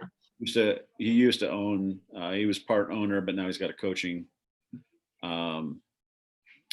He coaches now, but I went up against him 5 months after I got into Keller Williams, and he was our CEO. I didn't know it. Oops. And that was my fail forward. But I used my technology speech. I used my listing presentation, and I told them they need to claim their house on Zillow. It was a 3-bedroom, 3-bath. We wanted to show 5-bedroom, 2.5 bath, get the algorithms up. So if we need to list for higher and you want 575, we got to get it as close to that as possible. Mm-hmm. And I told them that I would list their house at 550 because I believe that people look in $25,000 increments. Right. So people at 550 are going to look between 525, 550, 550, 575, or 550, 600, 500. So you're just opening up. It's eyes on the number, right? It's eyes on the listing. So when I was done with it, he got it because I screwed up on one thing. Asked me how long it would take me to get the house on the market. I told her 48 hours. Their motivation was they were buying a single level that just dropped into a price where they knew it was going to sell. Therefore, they went with him on the listing. But when it was done with it, when they were done with me, they called him and asked what he thought of Zillow. And he goes, I don't care. I don't care about Zillow. But he said, so that Monday I saw that he lost, that he won the listing. And so I went by his office and said, hey, congrats on the listing. And he said, did you interview? And I said, yeah, Wednesday at 2. And he goes, that was you. And I said, yeah. He's like, tell me what to do. He goes, tell me your listing presentation. He actually said, sit down. So I sat down, went in and talked with him for a half hour. And literally at that point, it was to be able to talk to him afterwards. He gave me all the scripts to beat a team, all the scripts to what I should do next time and why I lost this one. But then he told me his last words were, "You're going to teach this class."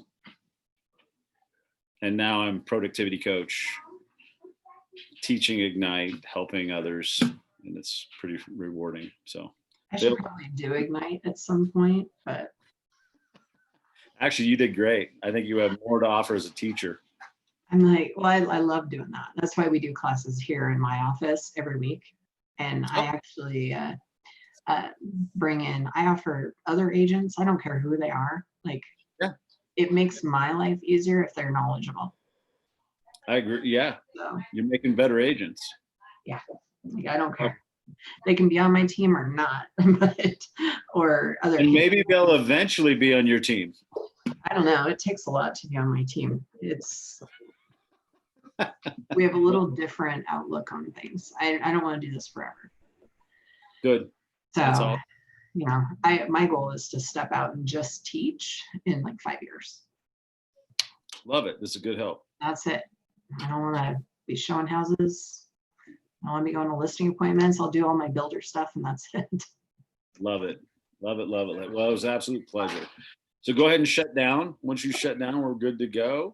And I'll be in touch. I'll send you my contact info too. Okay, If you ever have very questions. good. Have a good Anything day. over here. You too. Bye. Bye.